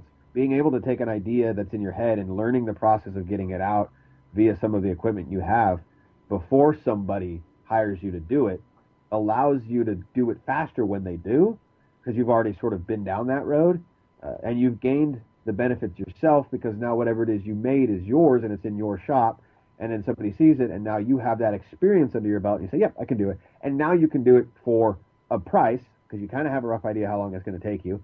And you can actually make money at it because you remember all the stuff that you didn't want to do that you did wrong on your own. It's kind of why I spend so much time down here working on so many projects that are sort of my own shop-oriented, or just experimenting with random ideas that I have, because it's sort of the part of the craft. It's what I love to do. It's learning different processes and trying different ideas, because every time I build something, I get an idea of, oh, next time I could do this. And so I could wait around forever for a potential client to come knock on my door and be able to read my mind and pull that idea out and tell me to build it for them. Or I could get an idea and create it on a weekend, on a Saturday or Sunday. What's his name, Caveman Welder, when he was talking about teaching himself how to do some welding on the weekend, it's sort of the same idea. I come down and I learn or get out some ideas that are in my head on projects for myself so that I can learn how that process goes, from the CNC designing to the bending to the welding to the creating something from nothing to the end. That whole process, I'm learning how it all fits together. And those are crucial lessons that are self-taught. Like Jonathan said, that's how much a welder costs. Well, that's how much it costs to teach you to learn how to TIG weld, you know? I'm picturing your table, your fixture table in my head. You mentioned the little steampunk aspect to it. It has, like I said, it has some pizzazz. You put a little flair in it. And I think that, honestly, I think it's a good point for anybody to absorb. You didn't have to do that. It didn't necessarily make it more functional or anything. And personally, I'm practical to a fault. I'm like, if I'm going to build, it's like it ain't going to have any extra bells and whistles if I'm building it, because I'm like if it doesn't make it awesome, it's not going in there. But I can appreciate somebody that does want to add a little pizzazz to the thing and make a little, like I say, a little steampunk effect. Yeah, I love the little fact that you got leveling wheels, little turn, handles to level the table on an uneven floor, and it just looks cool.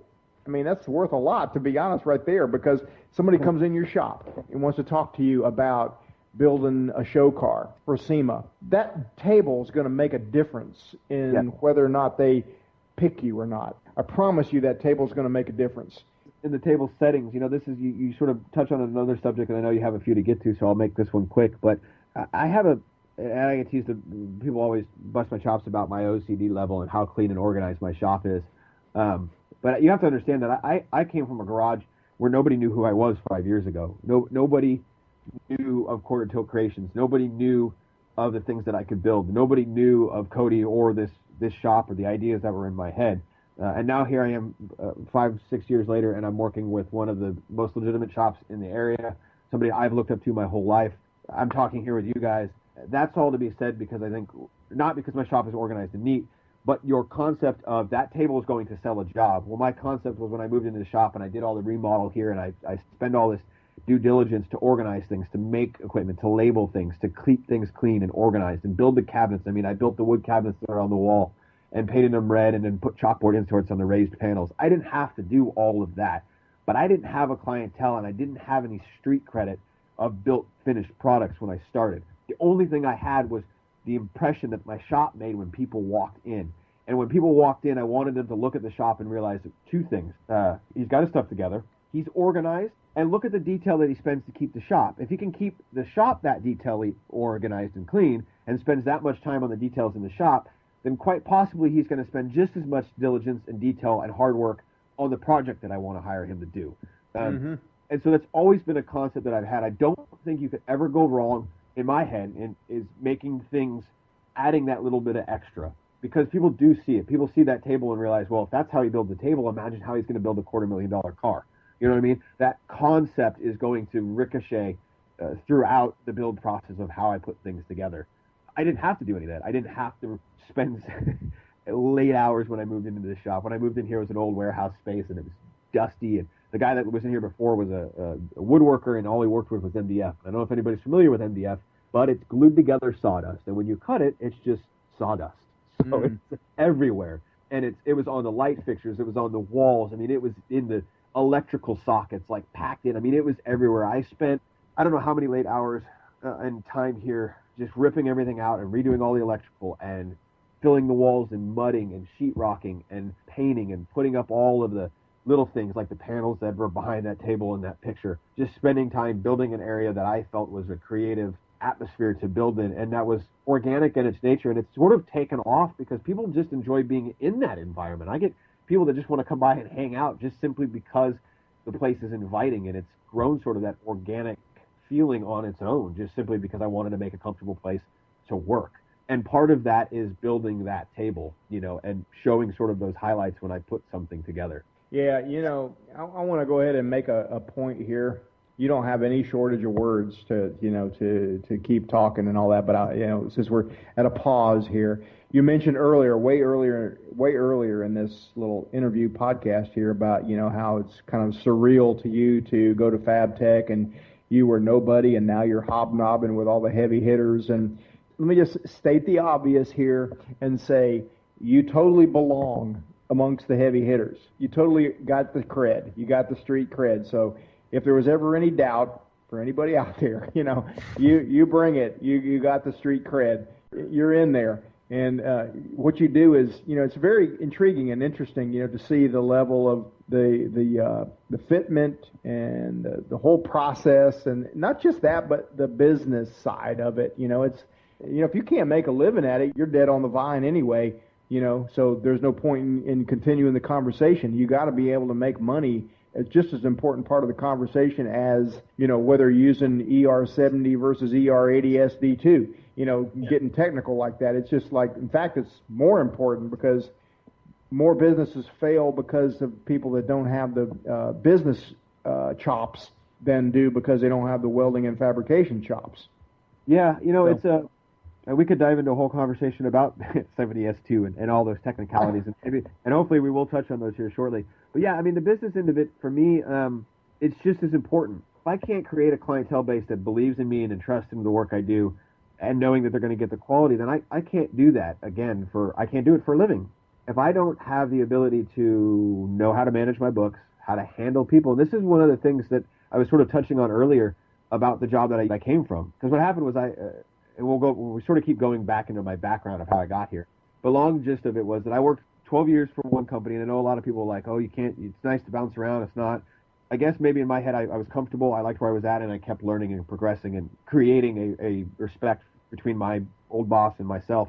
I got to a point where I was working here at the shop, and I was working at my day job. And my day job was as a carpenter. It was physical. I was up in the morning. I had a commute to San Rafael from Sonoma County, so that's Sonoma to Marin. And you guys aren't familiar with the commute, but it's literally like LA traffic in Northern California. The commute is about 20 to 25 miles, and it could take some days 3 hours. It's hell. It's terrible. I did it for 10 years. I got up early in the morning. I'd get down there, go to lumber yard, get the supplies you need, manage this, manage that, get to the job, do the job. Then I'd leave that. I'd come up through the commute. I'd get to the shop, and I'd work until midnight, trying to get those jobs and products done. And then I'd go home, eat something real quick at midnight, fall asleep, get up at 5 o'clock, get back on the road, get down there, do my job, and then come back to the shop, pick up where I left off. And I did this for a long time. When I moved into the shop, it was a year of that. And I started to get to the point where I was just burnt. I couldn't do either. And the books were building up faster here and faster, and more people wanted in, and I just couldn't do both anymore. So I had to make a decision. I think anybody who, back to the business thing as well, anybody who's in business understands that business is just like you say about welding, is a constant decision base. So as you're welding and as you're making a bead and as you're laying that down, you're constantly making adjustments. You're learning too much heat, not enough heat, too much filler, not enough filler. You know what I mean? You're constantly making adjustments. Well, that's business as well. You're constantly making adjustments. It's why I changed the name from 2.5 tilt to quarter tilt. You're trying to fix those little indiscrepancies and everything, and you're still learning as you go. So I had to make a decision. Do I continue my day job? That was a good paying job with health benefits and a gas card and a paid truck and all that kind of stuff. Or do I just say, no, I'm not going to do that. I'm going to do the quarter tilt thing. I'm going to jump into this car game. I'm going to be a fabricator and do something that I've never worked into a fabrication shop before. I never worked, besides my friend's dad's shop on the weekends. I wasn't trained in a hot rod shop or a car shop. I worked on the nights for a guy who was a mechanic. So I never had a whole lot of formal training in the area that I'm in right now. And I made the decision just to say, you know what, this is what I really want to do. I can't give up on it now. I could see some potential here. And so I quit the day job and I moved into here and I started doing this full time a year ago. And I'm booked out probably right now until July. So it's a constant booking of movement. And so I think learning those business things is almost as important as learning how to fabricate. There's days like today that I literally got to the shop that I was working at, and I worked all day, and then I came down here, and I had a breather. It was nice to just for a minute just work for 8 hours, as physically working, not trying to run a business and working. So like you said, if you're not good at the business end, you're not going to be able to do the welding and fabricating end. So you have to learn how to attack both of those equally and just as motivated, I guess is what I'm saying. Yeah, absolutely. totally. Roy understands. Roy runs Crummy Welding on the side. He takes in parts and he welds. Jonathan runs Superior Welding on the side from his day job. He takes in projects, parts, bids on them, welds them out. We all burn the midnight oil. We all totally get it. But it's very real, and it's kind of like the message we're trying to send is not like, it ain't glamorous. It's just real stuff, and it ain't easy. But you saddle up if you're inclined to do that. I don't want to discourage anybody from it because it worked for me. There was a time, I keep going back. I keep mentioning the Delta Airlines thing, but that was my last career. So, I was working there. I had benefits, and I worked up the ranks. I started off at the starting rate for a junior mechanic, and worked up the ranks. And I remember getting a call, from the credit union saying, you ain't got no money in your account. And I had just had an adopted a child. And so it's kind of like, okay, that hit home. And so I got a part-time job, kind of a moonlight thing at a sheet metal fab shop, in addition to, because I wasn't even tired at the end. I was used to construction. Going into work at Delta and air conditioning and everything, I wasn't even tired at the end of the day. I had plenty of energy left, so it wasn't a big deal to get a moonlighting job. So I went to work with this sheet metal fab shop and, worked there for, I don't know how long, but there came a point in time where I was like, you know what?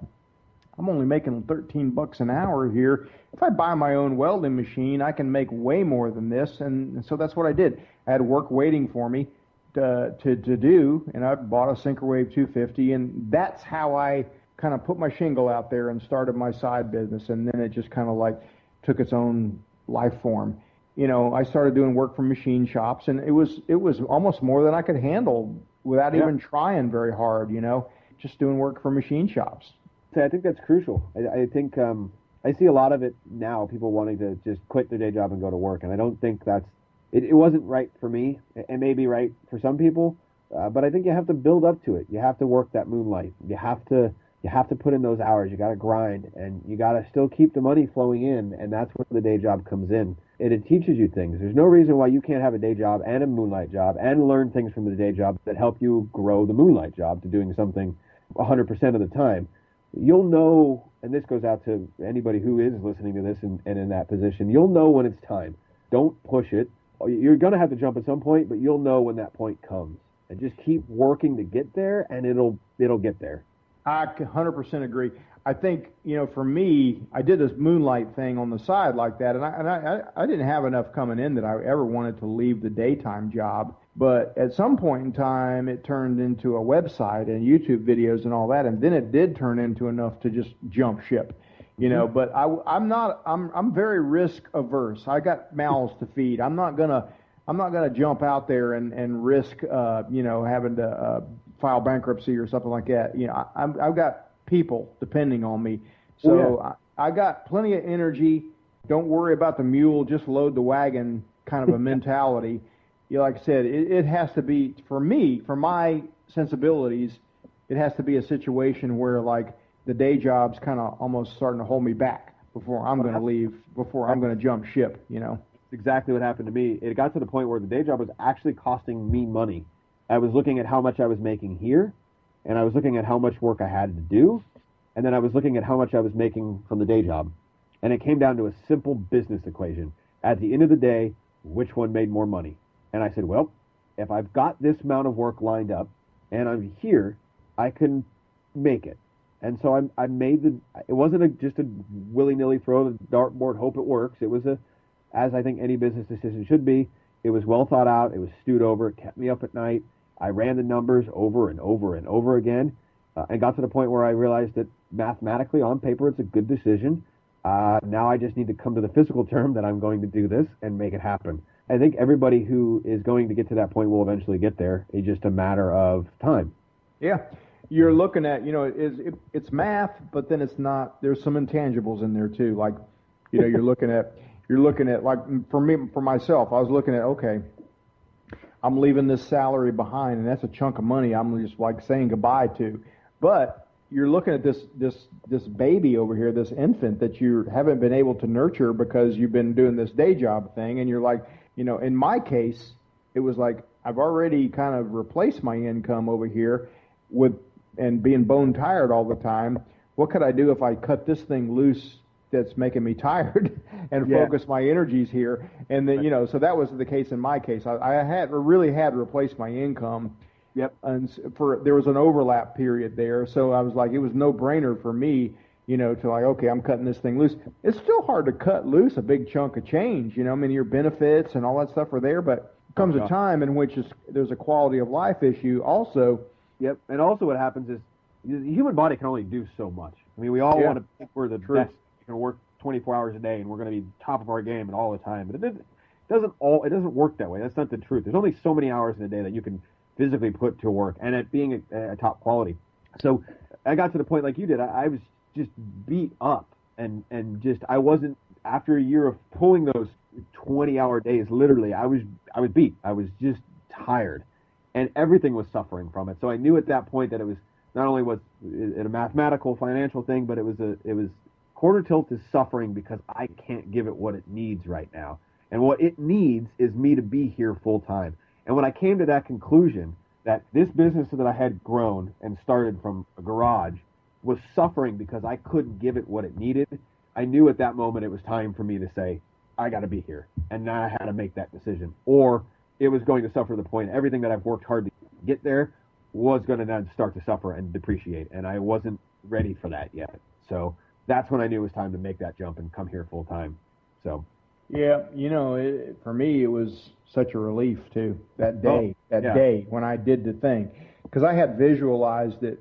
I mean, I had literally visualized it. I went to a seminar up in Cincinnati one time, and we're this is months before I actually retired, and they were talking about, all this BS, what I thought was BS at the time, this neuro-linguistic program, NLP, neuro-linguistic programming, and basically just visualizing something in such a vivid manner that, you could, would actually change your behavior.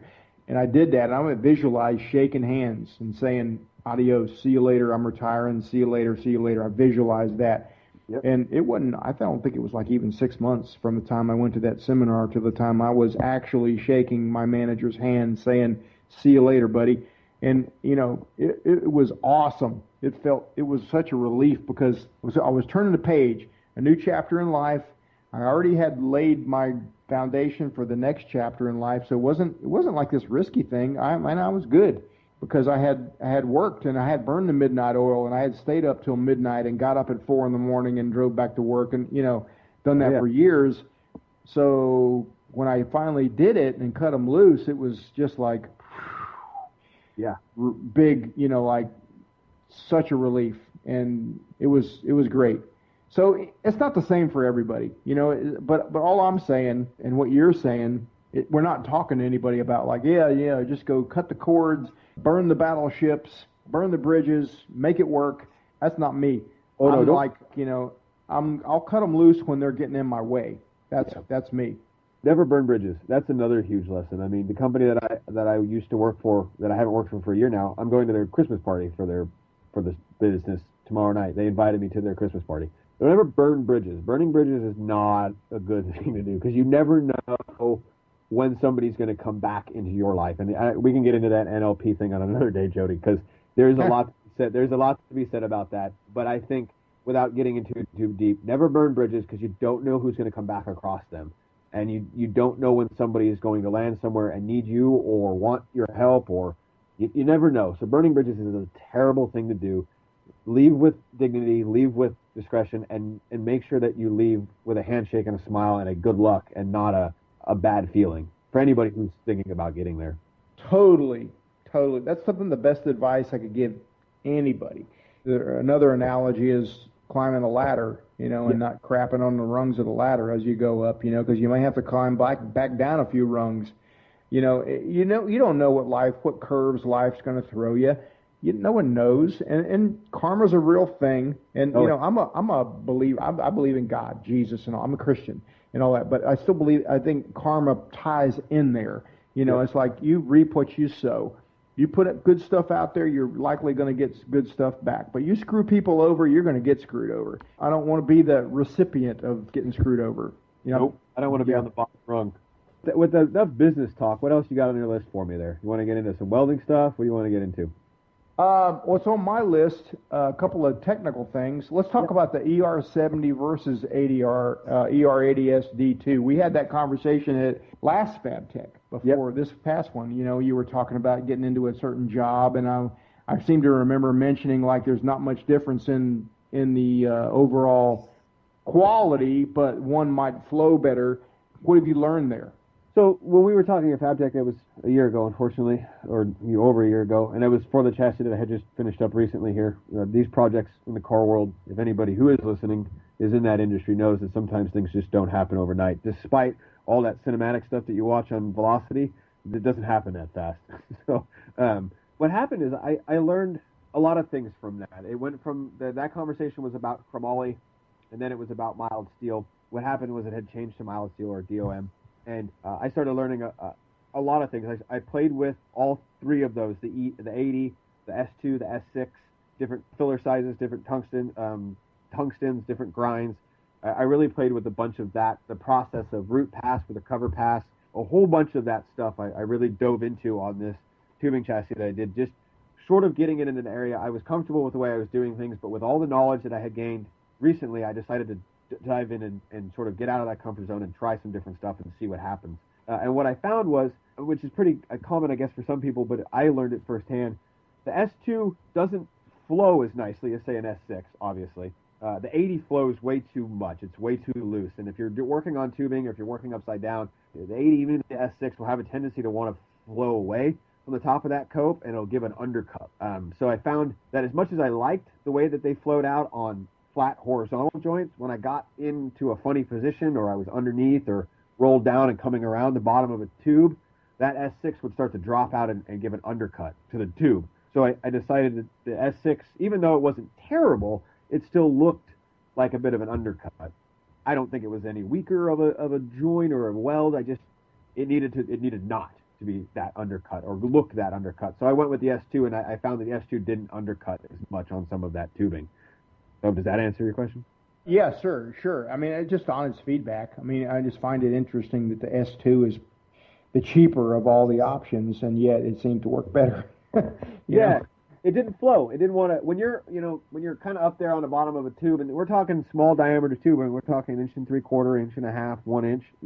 It had a tendency to want to flow out of that puddle. I had to keep kind of forcing it back up to that upper tube, otherwise it wanted to drop out. The S2 had a tendency to want to just stick. Now, the problem with the S2 is obviously it didn't flow as nice, so you had to move a little bit quicker. You have to watch the heat because that S2 doesn't want to melt as fast as the S6 or even the 80. At least I found that to be the case. Could have just been my terrible technique. But I found that it didn't want to melt, so I had to give it a little bit more heat, but so I had to move a little bit faster, so I had to sort of change the technique as much as with the S6 or the 80, I could kind of push that puddle around a little bit more and manipulate it, but it would still want to drop out of non-horizontal plate. Now, if I'm doing something on the bench, I might jump to the S6 just because I like the way it flows in better.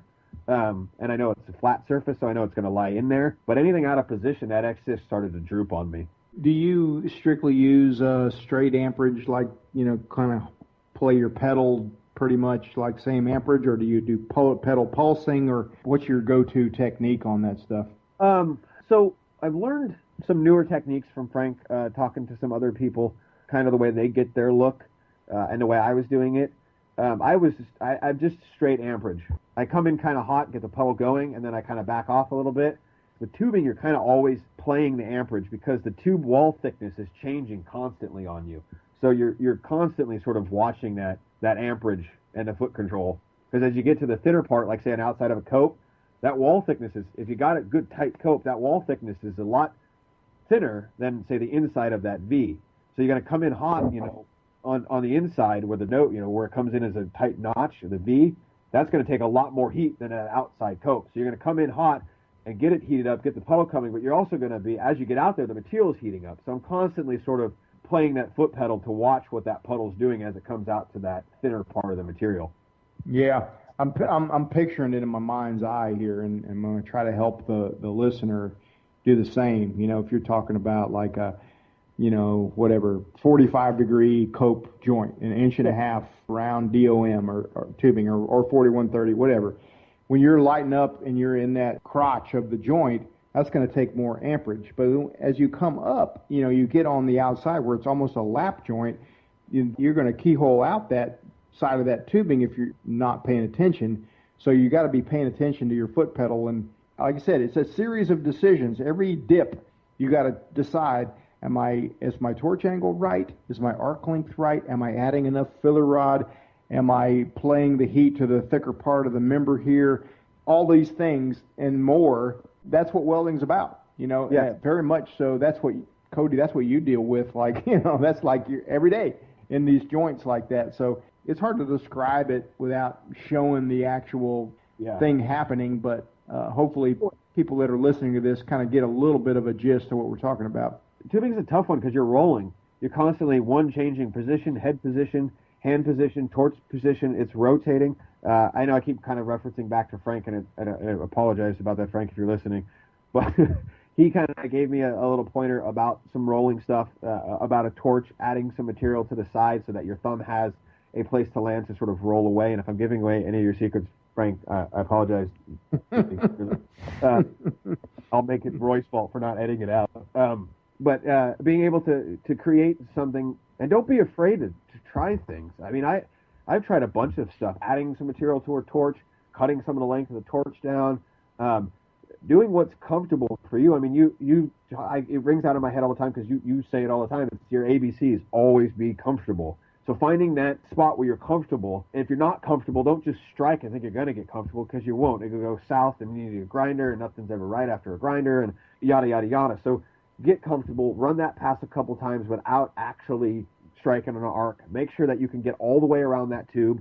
Make sure that your filler wire is either short or long or doesn't bump into something as you come around. Tubing is a tricky thing to do, especially on small diameter stuff, because you're constantly rolling around. There are some methods, guys, that I've talked to and you mentioned it, Jody, on an interview previously about the pulsing and the pedal pumping, and you asked about it here. I haven't got into it. I'm still playing with it. It's a new one that I haven't learned because my Synchrowave was not very good at it. I've been fooling around with some of the pulse settings on the Dynasty, and it's really nice. I may get into that. They call it pedal wamping, pedal pulsing. There's a bunch of different ways to do it.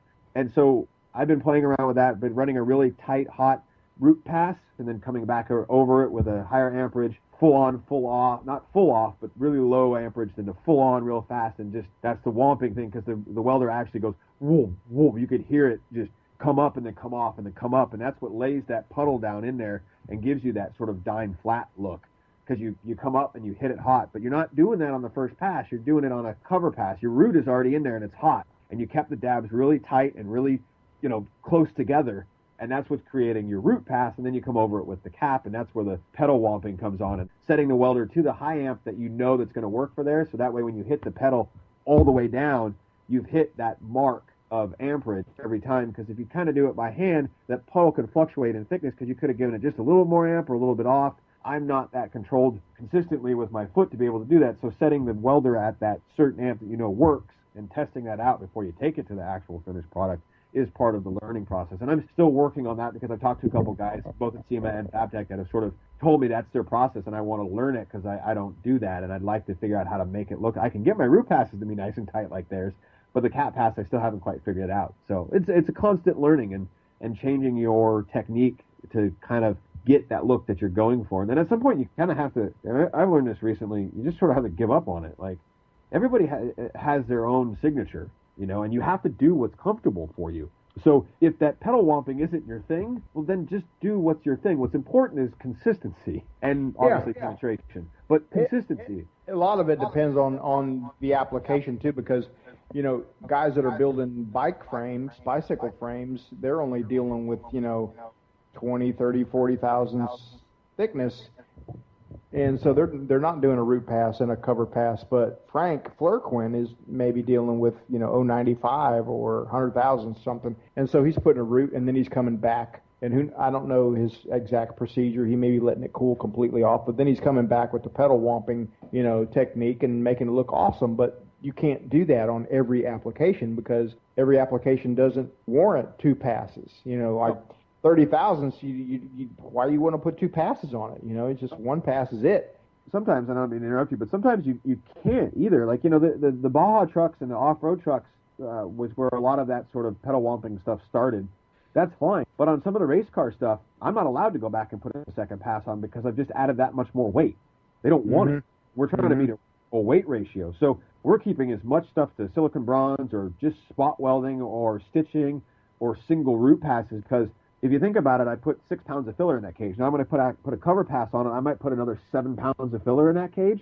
That's 7 pounds that I'm not going to be able to get out of that car, and you're trying to meet a weight ratio because literally you're going and cutting off heads of bolts and changing bolts to titanium to meet weight, so you have to get a good solid root pass that is good and penetrated, and that's it. You don't get a second chance to come back over and do that, and so you get sort of into that. I always think about it as Jonathan says, just regular welds, and that's it. Well, the super point, because everything has its application. Everything is different. You don't have one size fits all. Like there's an end goal in mind, and the end goal is not always a stack of dimes. The end goal is winning a race or whatever. Well, you talked about it the other day, and I could hit on it too, is your tolerances. Just knowing your tolerances. That end goal is part of your tolerances. If your tolerance is to win weight and not look at pretty on Instagram pictures to win races, then you win races. You don't look pretty with stacked dimes. The tolerances is a huge thing to learn in any craft industry. If you're getting into this, you've got to know the tolerances, and you've got to understand that you've got to play to those tolerances, because if you don't play to the tolerances on that job, whether it's thousandths in warpage or thousandths in hole size or whatever it might be, you're going to do two things. You're going to burn up time and charge too much, or you're going to lose time and not meet the quality that you wanted. The tolerances are everything. If you don't know what the tolerances are of the product, you're not going to be able to provide the right product to the means that you're getting to at the right price. You're going to either lose money on it because you spent way too much long trying to reach a tolerance that nobody cares about, or you didn't spend enough time on it and you didn't meet the tolerances that they did care about and it didn't work, and then whatever it is you charged them was a waste of their money because you didn't actually give them a product that was useful. Tolerances are the name of the game, and if you don't know what they are and you don't understand how to play to them, you can't be successful in whatever it is you're making. So true. We've alluded to this in previous podcasts. Tolerances and what goes along with tolerances is communication with your customer. Because they can put tolerances on there that aren't really important, and if you communicate effectively, you can learn which tolerances are really critical and which ones don't mean crap, So it's like, okay, the total end-to-end tolerance is critical. Everything, all the lifting lugs and everything in between, we don't care about. But this distance between the shaft here and the drive motor here is critical. You don't know that unless you communicate really effectively with the customer, and it can make a huge difference in the profitability at the end of the job, just knowing which things are important and which ones aren't. Yeah. I mean, I tell my customers all the time, I say, and literally when we start a process, I said, be prepared to be bombarded with questions. I ask you more questions that you can even think are tangible for this product, and I don't care how simple the part is, I'm going to probably ask way more questions that you're even prepared to even think were tangible to ask. Because I'm doing two things. I'm trying to provide you with a product that meets your standards and my standards, and I'm also trying to do it within a price range and a tolerance level that is adequate to that part. And the only way to do that is to communicate, is to ask questions. My thing is, the way I think about it is that there's two people. There's you and the client, and then there's the product. And the product is the outcome of you and the client working together. And if you're not communicating, if you're not trying to get out of their head what it is that they see or want and get into the physical world through your hands and your ability to know how to get there, the only way to do that is to communicate and is to ask a lot of questions, because they don't always know the difference between metallurgy. They might not know that. They may come to you with a question and I want to do this, and you're like, well, this won't really work that well in this situation because we don't want to do these two types of materials because they're going to create a problem later on down the road. So you have to start asking questions and tolerances and knowing that. And then sometimes you get a client that no matter what you want to do, they focus on the most absurd thing possible, and so you have to cater to that and still figure out how to get the product to be done right in quality. So the tolerances to me are huge, and I spend a lot of time with my clients asking questions, getting a feel for what's in their head, getting a feel for what they want to use, how we're going to use the product or what it's going to be used in, where it's going to go. All those things are very vital to making a product that is useful. And obviously producing a product that people want is how you stay in business. Staying in business is pretty important.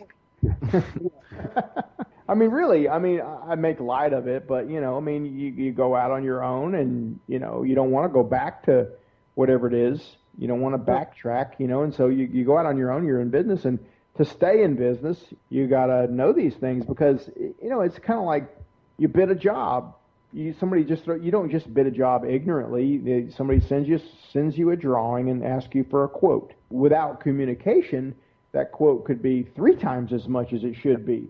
But you start communicating, you're like, oh, this doesn't matter, that doesn't matter. Oh, okay. Well, now we can talk. I can knock this thing out in a month. But if you're wanting to hold this tenth of a thousandth of tolerance, then we're talking a year to get that. It really is a big, big, big deal to communicate with your client.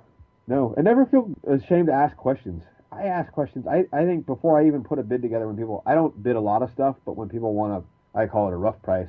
I think there's 3 or 4 emails that go back and forth of just me asking questions before I can even kind of put my head around what it is they're looking at, because there's so many things. And usually what happens is you got to understand that as a business, you're providing something. I'm providing a service to people. In business, you do 2 things, in my eyes. You solve somebody's problem, which is either A, make them a part, or fix a part. So you're solving a problem for them. You have to do it in a way that works for everybody. So you have to ask these questions. You have to ask, what are we going to use this for? You have to give them value to whatever it is you're doing. You have to provide a massive amount of value to it. And I think by asking several questions before you even give them a price, you're showing you want to provide them with a product more than a price. So being able to ask those questions before you just throw them a price shows to them immediately that, okay, he's obviously willing to help me solve my problem or get my part fixed or whatever it may be. And he's going to do it so that it's actually a service. The problem is solved or fixed or built or whatever it may be that they're asking of you. So always remember the price is there, but the product is what they're coming to you for, that service. So make sure that you can provide that service and then give them a price. And usually once you do that, the price is nil at that point because they've already realized that they're going to get the service that they're looking for. They're going to get the part that they want. And the price comes along with them already knowing that, wait a minute, we've already got back 3 or 4 emails and he's actually spending time before he's even giving me a price, trying to make sure that he can give me the right thing. I deal with a lot of construction companies that send me stuff, and I look at the thing that they sent me, and I'm like, are you kidding me? You don't want to do this. And so I send them an email back. Guys, and I explain it to them, and they're like, oh, okay, well, what do you suggest? And then I make a suggestion, and then they come back and like, okay. And then so it goes back and forth until we've come up with a solution for a rough idea of something they sent me. And we haven't even come up with a price yet. I'm just trying to get them what it is they need in a more manageable way. I had a client who wanted me to build a thing, for example. He wanted me to build a fireplace cover, a vent cover for a stack out on a rooftop deck in San Francisco. And he came to me with a drawing, and he wanted me to build this thing out of a 1/2-inch plate. And it was 4 feet long by 3 feet tall by 2 feet wide. It was like a doghouse, basically, to cover him. And he wanted it with a 1/2-inch plate. And I'm looking at the drawings, and they're elevation drawings. So I can see he's got to go up a staircase to get to this roof. And I'm looking at the staircase, and I know from my construction background how rough and wide a typical staircase is, right? And I can see the call out for the door. And so I'm like, first off, if I make this thing out of 1/2-inch plate, it's going to weigh thousands of pounds. And 2, you're not going to be able to get it up that staircase because it's going to be longer than that turn is to get up that switchback of the staircase to the roof. And he immediately says, thank you for seeing that. We would have never seen that. I said, well, I don't want to build this thing for you and then have it stuck on the ground because you need a crane to get it up to the roof. Let's reevaluate this thing and see how we can make this work for us. And so what I had him do was send me pictures, and we went back and forth for almost a week before I even came up with an idea of what we were going to build. Then I gave him a price. At that point, he didn't care what the price was. He was already getting a service that was far greater than anything he even expected. And the reason is because you replaced the word sell with the word help. You were genuinely trying to help the guy solve his problem. And that's the economy we live in now. When you encounter a genuine business person who is trying to help you solve your problem and not trying to sell you, that's what works. So that's what you were doing, Cody. He didn't even see the problem. You was like, dude, 1/2-inch plate, that's going to weigh like 800 pounds or really, more. I work with 1/2 plate really is what it came down to. Is I just didn't want to work. Yeah, you didn't want to. But no, that's. You were honest and forthcoming and tried and solved the guy's problem, and so he appreciated that. And now you got a customer that's like, dude, so thankful you saw that. Now what can we do? That's what works in today's economy. I try hard to implement that philosophy in my business. Like somebody wants to buy a torch, I don't try to steer them in something they don't need. I'll give them an Amazon link. If it's something I don't sell, I'll just give them an Amazon link. Here's what I'm talking about right here. I don't make a dime off of that, but I'm trying to help. I think that translates in the long run. It's just karma. You're just helping somebody, and in the long run, it comes back in spades to you in business. Well, yeah, I think people, they're genuinely, they if they're going to come to you, they're going to expect a certain level of knowledge, and if they kind of get that from you, and they can get some advice for it, and delegate somebody who knows what they're doing to help them solve a problem that they have or build something that they have, that's where you find your niche. That's where you really help people. I mean, ultimately, I love what I do here, and I love building things for people, and so I want to build something for you that is going to be for you. That's going to be tailored to what it is you need, and I don't care if it's a doghouse for a fireplace chimney, some mounts for a floating shelf, an emblem for your Ford with your company name on it. As long as I can help you solve your problem or get the product you're looking for, then I did my job at the end of the day. And it could be, I just cut a batch of tattoo body machines for a local tattoo guy. He wanted a certain thing, and we went back and forth for a month or so on different designs. I cut him some prototypes, all of which I did before I even built him anything. I was trying to get him something that was going to work. And I told him, I said, I'll cut you a few prototypes, and if they don't work for what you want, then great.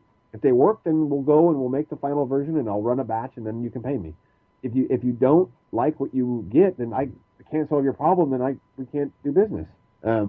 If someone comes to you and wants to pay you $10,000 for a custom exhaust made out of aluminum, and you know that ain't going to work, you're not gonna say, oh, sure, I'll do it, $10,000, easy money. You just have to, there's integrity and there's ethics and everything involved. You're like, dude, that's not a good idea. Here's what is a good idea, and here's what this will cost, and that's helping, whereas some people would say, oh, whatever the customer wants, I'll just do it because it's money. But you do have to, do the right thing at the end of the day to have longevity in your business. Yeah, the customer is always right mentality doesn't always work. Well, it doesn't. That's just a saying, and the problem with sayings is that there's a saying going around. It's like the problem with sayings on the internet is they're not always true, and then in quotations it says Abraham Lincoln. Right. Like that's the funny thing to me, but it is true. It's like just because it's on the internet doesn't mean it's true. And just because it's somebody said it doesn't mean it's true. Just because whoever, if the customer says I want this, and better, like that won't work. I'm sorry, I don't know where you heard that, but I let me guide you in the correct way that we need to do this. There's a way of doing that comes across as helpful and a benefit to the customer. But this just boils down to treating people the way you want to be treated. This day, the economy that we live in, you can run, but you can't hide. You can't really screw somebody over too many times before you're blown up on social media, you're flamed, whatever. You just really can't. You might as well get in the habit of doing the right thing because it's going to find you out either way. Yeah, most definitely. Couldn't agree more. And if somebody wants you to build an aluminum exhaust for $10,000, just do it and then tell them, hey, I got a better idea. No, just kidding. No. I'll use some 5356, right? What's the melting point of that? Like 150 degrees or something? Oh, just braise it. Yeah, there you go. Yeah, just use a propane torch and that magic Aladdin rod or whatever it is they sell at the Buckarama show. Yeah, I'll just use my quick welder and just weld it together real quick for them. Yeah, when it falls apart, be like, oh, wow, apparently that didn't work. So yeah, what else you got on there, Jody? Or Roy or Jonathan, what do you guys got? One of your Instagram posts a while back that you mentioned that you were going to add some CNC machine in 2017. You want to let the cat out of the bag? I'm curious. Yeah, I'm going to try to get some CNC plasma tube cutting. So I can do notching a little bit faster and coping, notching, bird mouthing, fish mouthing, whatever you want to call it. I'd like to be able to do it a little bit more accurately, a little bit quicker, and lay out some bend and rotation. So getting a CNC plasma cutter in here. I have a CNC plasma table, which is great for flat stock. I'd like to have one in for round stock so I can take a lot of the roll cage ideas and chassis ideas from computer drawings and renderings into the CNC tube notcher, to the CNC bender, to the chassis table. And that will help me speed up the areas that on those things that I can't really charge for. There's some things you can charge for in this industry, and there's some things you can't. So helping cut fat off of there, that CNC tube notcher layout, and great. Bentech makes one now. The reason why I haven't pulled the trigger on anything yet, there's some other stuff working in the shop here for some equipment that I'm working on, but the market seems to be sort of opening up for those machines. Bentech, the Dragon, came out a year or so ago, and I know JD Square just debuted theirs at PRI, and Hypertherm had an article they published a little while ago about some plasma cutter software and hinted towards maybe possibly producing a tube cutter as well. So from a business aspect of things, as much as I'd love to just plop down some financing and buy the Bentech Dragon, the first one on the market isn't always the best one on the market. So Right. not that I'm dogging them, I'm just trying to make a wiser, more educated decision when it comes to investing my money in there, because it is a large chunk of change for a one-man shop. So you have to make sure that that investment is proper and the equipment is going to do what you want and you're going to get the best bang for your buck. So yeah, the short answer is CNC tube notching, and I just haven't picked the product yet.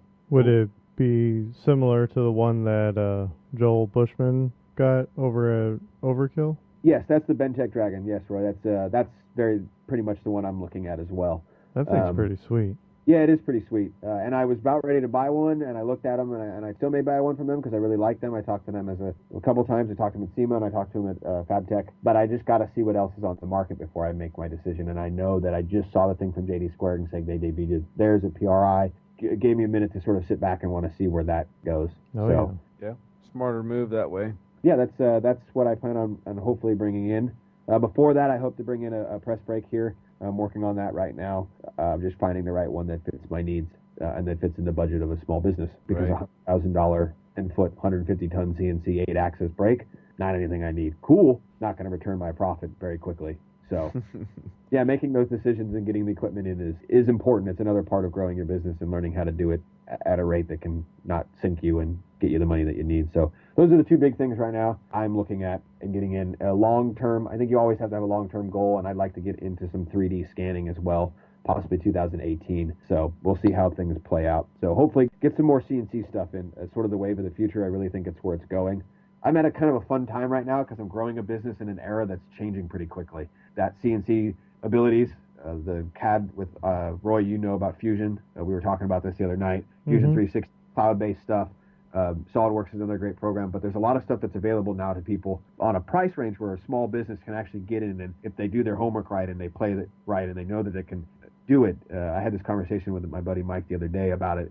All that stuff is phenomenal. It's great. Sounds like phenomenal ideas. CNC drawing and CNC this, and being able to draw with Bentech software, create all these cool things in software. That's great. It's awesome. But if you can't figure out how to inundate that into your day-to-day business, you're not going to make any money for it. And if you don't make any money, you can't pay for that piece of equipment. So True. You need to learn how to find that part, those new technologies, and then figure out how to inundate them into your process and how to make that change sort of seamless. And it's never going to be seamless because there's always a learning curve, but you got to make sure that you can bring that process in. So 3D, and I hope at some point to as well add some 3D printing. So there's a guy on Instagram, 3D Magic Mike. He works for the Roadster Shop. I don't know if any of you guys have seen his stuff.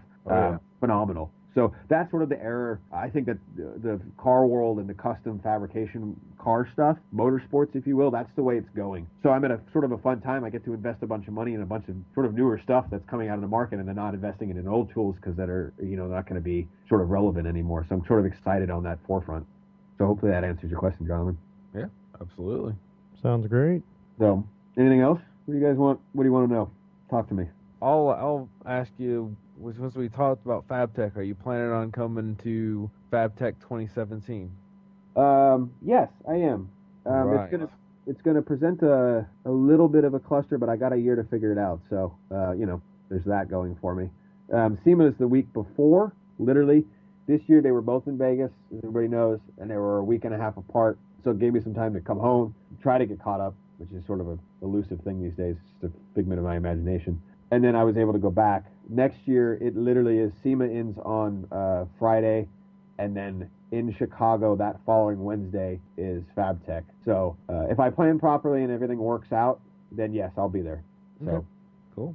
I'm hoping to be there. It's a tight timeline right there. Well, we look forward to seeing you there.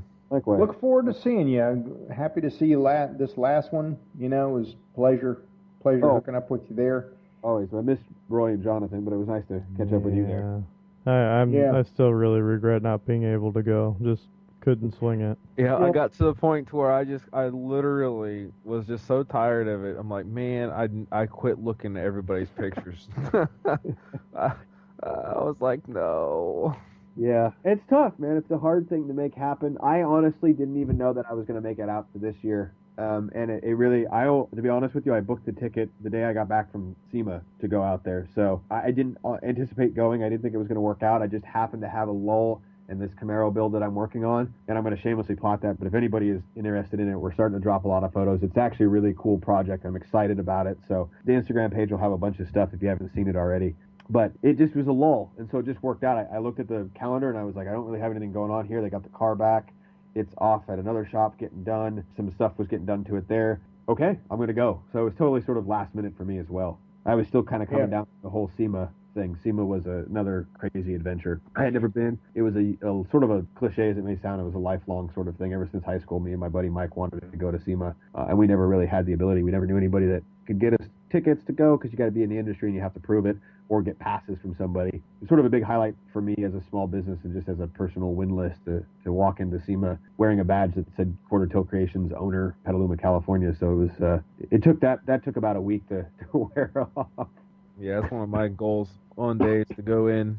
So I stepped away from the mic for a minute, but so I may be saying something redundant here. But if you want to, promote, say anything, about your own, what you do, how people can get in touch with you, that sort of thing. Feel free to lay that out there. Oh, okay. Well, I'll make it simple. Quarter Tilt Kreations, that's the name of the business. Instagram under Quarter Tilt Kreations. And coming for 2017, hopefully dropping the first of the year, will be quartertilt.com. Working on that website right now, which is a cool adventure. I do general welding, fabrication, CNC, plasma cutting, tube bending, chassis work, suspensions, some basic machine stuff, and a lot of CAD work now, which is becoming pretty cool. A lot of CAD drawings and 3D modeling and stuff like that. So if anybody needs any of that or has any questions about any of it as far as CNC table goes, always feel free to get a hold of me either on Instagram. There's a Facebook page also. It's Quarter Tilt Kreations. I don't see it as much, but I can get a hold of there, and as well as the Instagram page. And then email is always a way to get a hold of me too, which is qtk.metalworks@gmail.com. So, like I said, I'm always willing for questions. People hit me up all the time, questions about certain things. What did I do here? I'm not the type of guy to ever hide my settings or any of that stuff. I don't think any of the settings I do actually work that great for me either, so I'm always changing, so I don't mind sharing. I get a lot of people calling and asking about plasma tables. So if you have any questions about that or looking into getting in the market with that, always willing to help out there. As you could probably tell from this, as much as Roy is going to trim out, I do have a tendency to chat about this stuff. So feel free to get a hold of me. I'll probably talk more than you ever anticipated on something just because this is what I do 24/7. It's easier to cut out stuff than to create stuff that ain't there. That's for sure. It's just bringing to mind, that's the real benefit of Fab Tech is meeting people, networking, getting their contact information, and now you're kind of like friends. And hey, I'm having trouble with this. What should my feed speed be or my inches per minute be on this? And really get to the next level quickly by somebody that's already been there. Just to touch on that, and I'll camp on there for a while, I think that's the beautiful thing about asking questions and the network that we have nowadays. With the power of Google and the internet in your pocket literally 24/7, it speeds up the learning curve. That connection with people makes it so that you don't have to spend a lot of time learning the basics.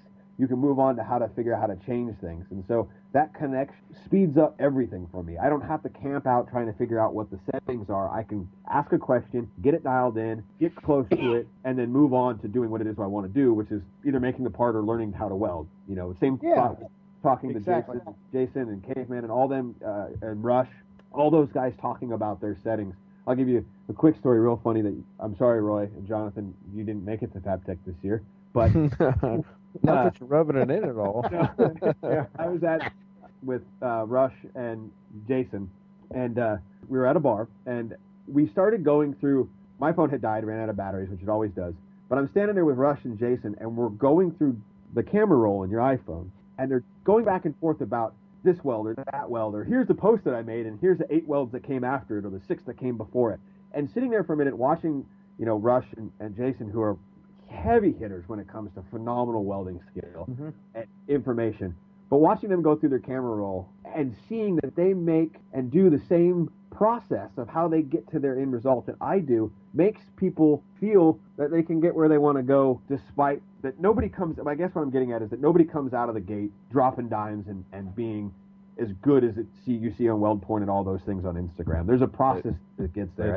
Those are people's highlight reels. And so I had that moment sitting with those guys over a beer and seeing that even the heavy hitters that I still look up to do the same process that I do. And knowing that process is there is how you know that you're going to get to that level someday. And the process, and I'll say this 100 times, 1,000 times, 1,000,000 times, the process is where the skill is at. Learning the process and learning how to stick with it and being able to alter it and change it and make it work and adapt for that situation is how you get good at your craft. The outcome is just the outcome of a series of good events that you got to bring together called the process. Don't focus on the outcome. Focus on the process. The process will make that outcome. It's cleaning, prepping, fitting, designing, all of that welding, cleaning the rod, knowing that all that process will build the outcome. Don't focus on the outcome. Focus on the process, because it's going to get you to that outcome. Know what the outcome is, but focus on how the process goes together to make that outcome. That goes for anything. It goes from designing something. It goes from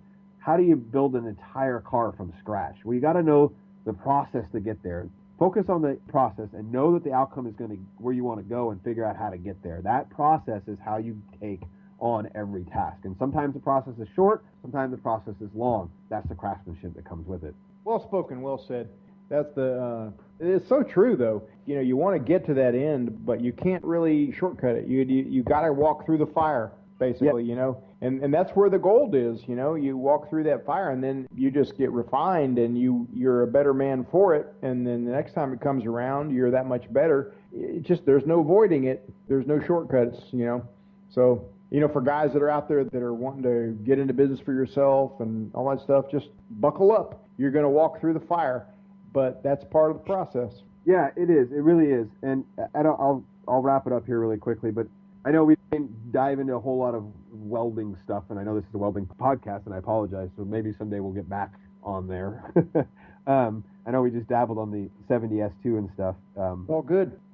There's a Malcolm Gladwell is an author, and he wrote a book, and I don't know if you guys are familiar with it. He's actually written several books, but he wrote a book called Outliers. And in this book, he talks about how long it takes to get good at something. And he says it roughly takes the 10,000 hour rule. It takes about 10,000 hours to get good at something. It's a lot of time.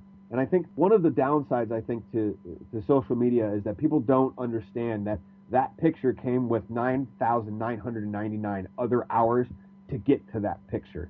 And so what happens is a lot of people, they want to jump into something, and if they don't get the results immediately like they think they're going to get, they give up on it. And what happens is you give up before you can get to that 10,000 hour mark, or even the 1,000 hour mark. It takes a long time to master a craft, or even to get fluent at it. Today I had to weld in these little, I might post a picture of it, I might not, I don't know. But anywho, what I had to get to was I had to weld in these little weld washers. And so what it was a machined part that had a thread in the middle. I'm sure we've all seen them. It's a McMaster part. They have a flange around it with 3 little tiny holes and a circle flange. And so what I had to do was I had to recess these into some 2x3 box tubing that was a frame rail, and I had to flush them out. And so, they needed to be serviceable, so I couldn't weld all the way around the perimeter and then just grind it flat. So what they wanted was for me to get a nice outside perimeter machined into this tube that was still on the car. So that process was a problem in itself. But once I got that and I got the weld washer in there, I had to be able to just spot weld at those 3 holes so that it was enough to hold it in, but it was also enough to drill out in case they screwed up the threads for whatever and needed to be serviceable. That's what they needed to be done. It was tricky for me because it's a really small hole, and so I had to figure out how am I going to do this? Am I going to drill out the hole bigger? And I got to a point where I realized, man, this is going to be tough. I don't think I can get the tungsten in there. I don't really know if I'm going to do this. And I'm at another shop, and I'm kind of sweating it. I don't know if I'm going to make it happen. You have to take a minute and think about all the processes that you've done before. Where have I filled a hole here? Or how have I done this before? What works good for this? Or do I want a sharp point? And start sort of thinking in your memory bank of all these things that you've done. Take a deep breath and then just sort of make it happen. And I didn't know at the moment that I could do that. I was kind of challenged. I hemmed and hawed about it for a little while, and then I just sort of stepped back and looked at it from a critical point of view and then dove in and made it work, and it came out great. They didn't come out as good as I had anticipated, but they came out great. And the point of the story is that 10,000 hours ago, I probably wouldn't have done that. Or I would have probably gotten to that outcome, but I would have had to fill one and drill it out and grind it and put another one in, and it would have taken a lot longer, and I would have got frustrated, and it probably wouldn't have been done in enough time. But today I was able to do it in a manner that was productive. It was finished right away. And I stepped back and I thought to myself, that's the 10,000 hour mark. That's when you know you've put in the time to get where you need to go. And that's only going to happen when you put that time in. That 10,000 hour mark to me is sort of a reminder, don't give up. It's going to take a long time to do this. And whoever the picture is you saw or the project you saw them build, don't give up on it because you couldn't do it first time. Don't give up because you couldn't do it second time. I make 3 or 4 of everything. I mean, I don't know how JD's shop's looking, but I got 2 bins here full of things that came off the plasma table that nobody's going to see that one. Hey man, and when I was at day before yesterday, I was at JD's shop, and there's a whole scrap hopper out the back of plasma cam experiments. It's just kind of like that's the price of doing business. It's like these are the eggs that it took to make the one omelet. I mean, it's just. And eventually there'll be less and less scrap. But if you want to learn, you got to throw some metal up there and start making sparks. And you're not always going to make a perfect part. And some of that stuff's just going to go to scrap, Oh, and yeah. and you kind of got to be okay with that. And that's like you just said, you learn something. I mean, for me, that's the biggest thing. Nothing is a complete mistake if you learn something from it. If you learn nothing from it, then you really did make a mistake. But if you learn something from it, it's not a mistake. It's just another part of the process. And I keep going back to it, and I hate to sound like a broken record, but for me, it's all about the process. Is learning your process and how you're going to do things and do them. Once you got that parts of those process refined, then you know that you can count on that quality and that outcome every single time. There's those gas tank mounts that I just posted a picture of. I don't know if anybody saw them. There's 3 pieces. There's a lower tank mount and 2 upper tank mounts. That's a full sheet of 50-52 1/8-inch aluminum. That's not cheap out here in California. yeah, let that sink in. Yeah, I got you. I read you. So it's a full 4x8 sheet it took to make those 2 parts. Okay, it was 42 minutes of plasma runtime to cut all of them out. The first sheet is in the scrap bin. The second sheet went to the customer. It's the price of getting the quality and the fit that you want. I never made anything like that before. I never done anything like that. We had an idea. The shop that I'm working with, Cody Speed Shop, the owner Zane had an idea. We came together on some patterns. I made it. I got real close, and I wasn't quite happy with it. The whole layouts were a little bit off. I wasn't super happy with it, and I wasn't going to be okay letting it go out the door. So, like you said, Jody, I was okay with the fact that I needed to make it again, and it was going to cost me out of my pocket a full sheet of aluminum, but that's okay because for me it was about the product and the process and making it right, because that's how you get good at a craft. You don't just get good by giving up when it's crappy. You keep going until you get a result that you're looking for, and that's where you can't be afraid to do that. You can't be afraid to swallow some pride and be like, man, I screwed up. I don't really like this stuff. It's not going to work out for me. I just gotta I got to make it happen, and I got to make it right. And you can't be. Now they're great wall pieces. Anybody walks in the shop's going to say they look great, but they're not. They weren't good for the final income, and that's the most important thing is that you're always happy with what you're doing, or moderately happy. And you do have to have rules in place. Like, I'm going to do this, and that doesn't meet the standards. You're a small business owner, so it's your decision, totally your decision of whether or not that thing is going to. Well, let's go. It'll be good enough, but. You got to have rules in place, and no, it's not going to be good enough. I'm not happy with it. It doesn't meet the standard. It's going in the scrap bin. We're going to remake it. I deal with the same thing around here. I get my products that I make, and I get teenagers and college kids making them, and sometimes they don't make them good enough, and they go in the garbage. And we have to have a talk. But I can't sell something that it ain't up to snuff. No, and it's all part of the learning process and knowing where you want to be and how many hours and crappy things you're going to have to make before you get to that final good one. I don't know how many crappy welds I've laid down or still lay down and figure out how to, to learn from those processes and getting the right equipment in. And it's all about the process and the learning curve that comes with it. That's the owning a business. It's a daily grind of small decisions to figure out how to make out the weld at the end of the day. So it is. Yeah. I think it's probably a good point to wrap it up. Yeah, shut up. Cody, it's been a pleasure. Just been a really pleasure having you on here because you share information freely, and because you're a small business owner, that gives you a perspective that is very much appreciated. you're having to wear a lot of hats. You're probably, got to worry about the fax machine and, how to print labels for shipping and how to program your CNC plasma cutter. It's just, I totally get it. This is a small business owner, and much respect to you. I think you really shared a lot of value here. I really appreciate it. Oh, thank you, Joe. It's been a pleasure. I'm honored to be on here talking with you guys. I think what you got going here with the podcast as well as your videos, I think, is a great medium, and I was honored to be asked to be part of it. So thank you guys, all of you. Thank you. Appreciate you being on, definitely. You share. I mean, I'm just thinking anybody that's in the position anywhere close to you or of small business owner, thinking about being a small business owner, this is just a lot of value here, a lot of meat to chew on, basically. And that's what we're trying to do. We're just trying to share information to help people move to the next level, really, basically, at the end of the day. Yeah, and I'm always willing. I have no discrepancies about sharing information. I think it's how we all learn and how we grow. And I like being able to maybe, like you said, and I appreciate you saying that, adding value to it. And that's, at the end of the day, that's my goal here at Quarter Tilt Kreations. And my goal as a person is just to add value to anything that I do or anybody that I talk to and give them a little snippet of what I do. I mean, I'm here a lot of hours. This isn't just something I do to make money. This is, and as cliche as it may sound, this is my life. Quarter Tilt Kreations, the fabrication world, Fab Tech, welding, tools. If you want to talk about wrenches to toolbox manufacturing, from organizing your abrasives to any part number from 3M, from Kubatron to their 2x72 belts, I could probably tell you. It's the amount of hats that I have to wear, and I have no problem. It's basically what I do every day. I live and breathe it. I love being able to share it with everybody. I'll leave it at that. I'll let you guys get to bed. You summed it up. You summed it up. So I'd like to say I apologize for not really saying much, but I'm probably right along with all the other listeners. I was just sitting here shaking my head in agreement to everything you were talking about, Cody, this whole time. Mm-hmm. Well, thank you, Roy. I appreciate that. I know sometimes that's what happens. You listen and then you forget to chime in, or you're just agreeing, and I do the same thing. So no problem. I'm just glad to be here and chatting with you guys. So.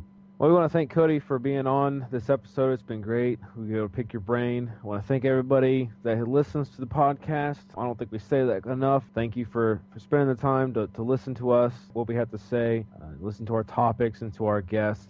We'd like to thank our patrons over on patreon.com. We really appreciate the support everyone gives us. Our top patrons for this month are Philip Kaminsky and Dave Horvath. We really appreciate everyone who contributes and helps support the show. If you'd like to help support the show, head on over to patreon.com/Welding Tips and Tricks Podcast. We want to say a special thanks to CK Worldwide. They are the sponsor of this episode, celebrating their 50th anniversary in 2017. Head on over to ckworldwide.com. Check out their products. I know all four of us actually, use CK's products, and they are definitely very good. CK Worldwide is the standard in TIG welding. Yeah, and if you'd like to get a hold of us here at the podcast, our email address is weldingtipsandtrickspodcast@gmail.com. Also, if you'd like to leave us a voicemail, our phone number is 915-308-7024, and I'm Roy Crumrine. I'm Jody Collier. I'm Jonathan Lewis. Well, I'm Cody with Quarter Tilt Kreations, and that's a wrap for this Welding Tips and Tricks podcast. That's a wrap. We'll talk soon, huh? All right, guys. Okay, man. Bye. Have a good night.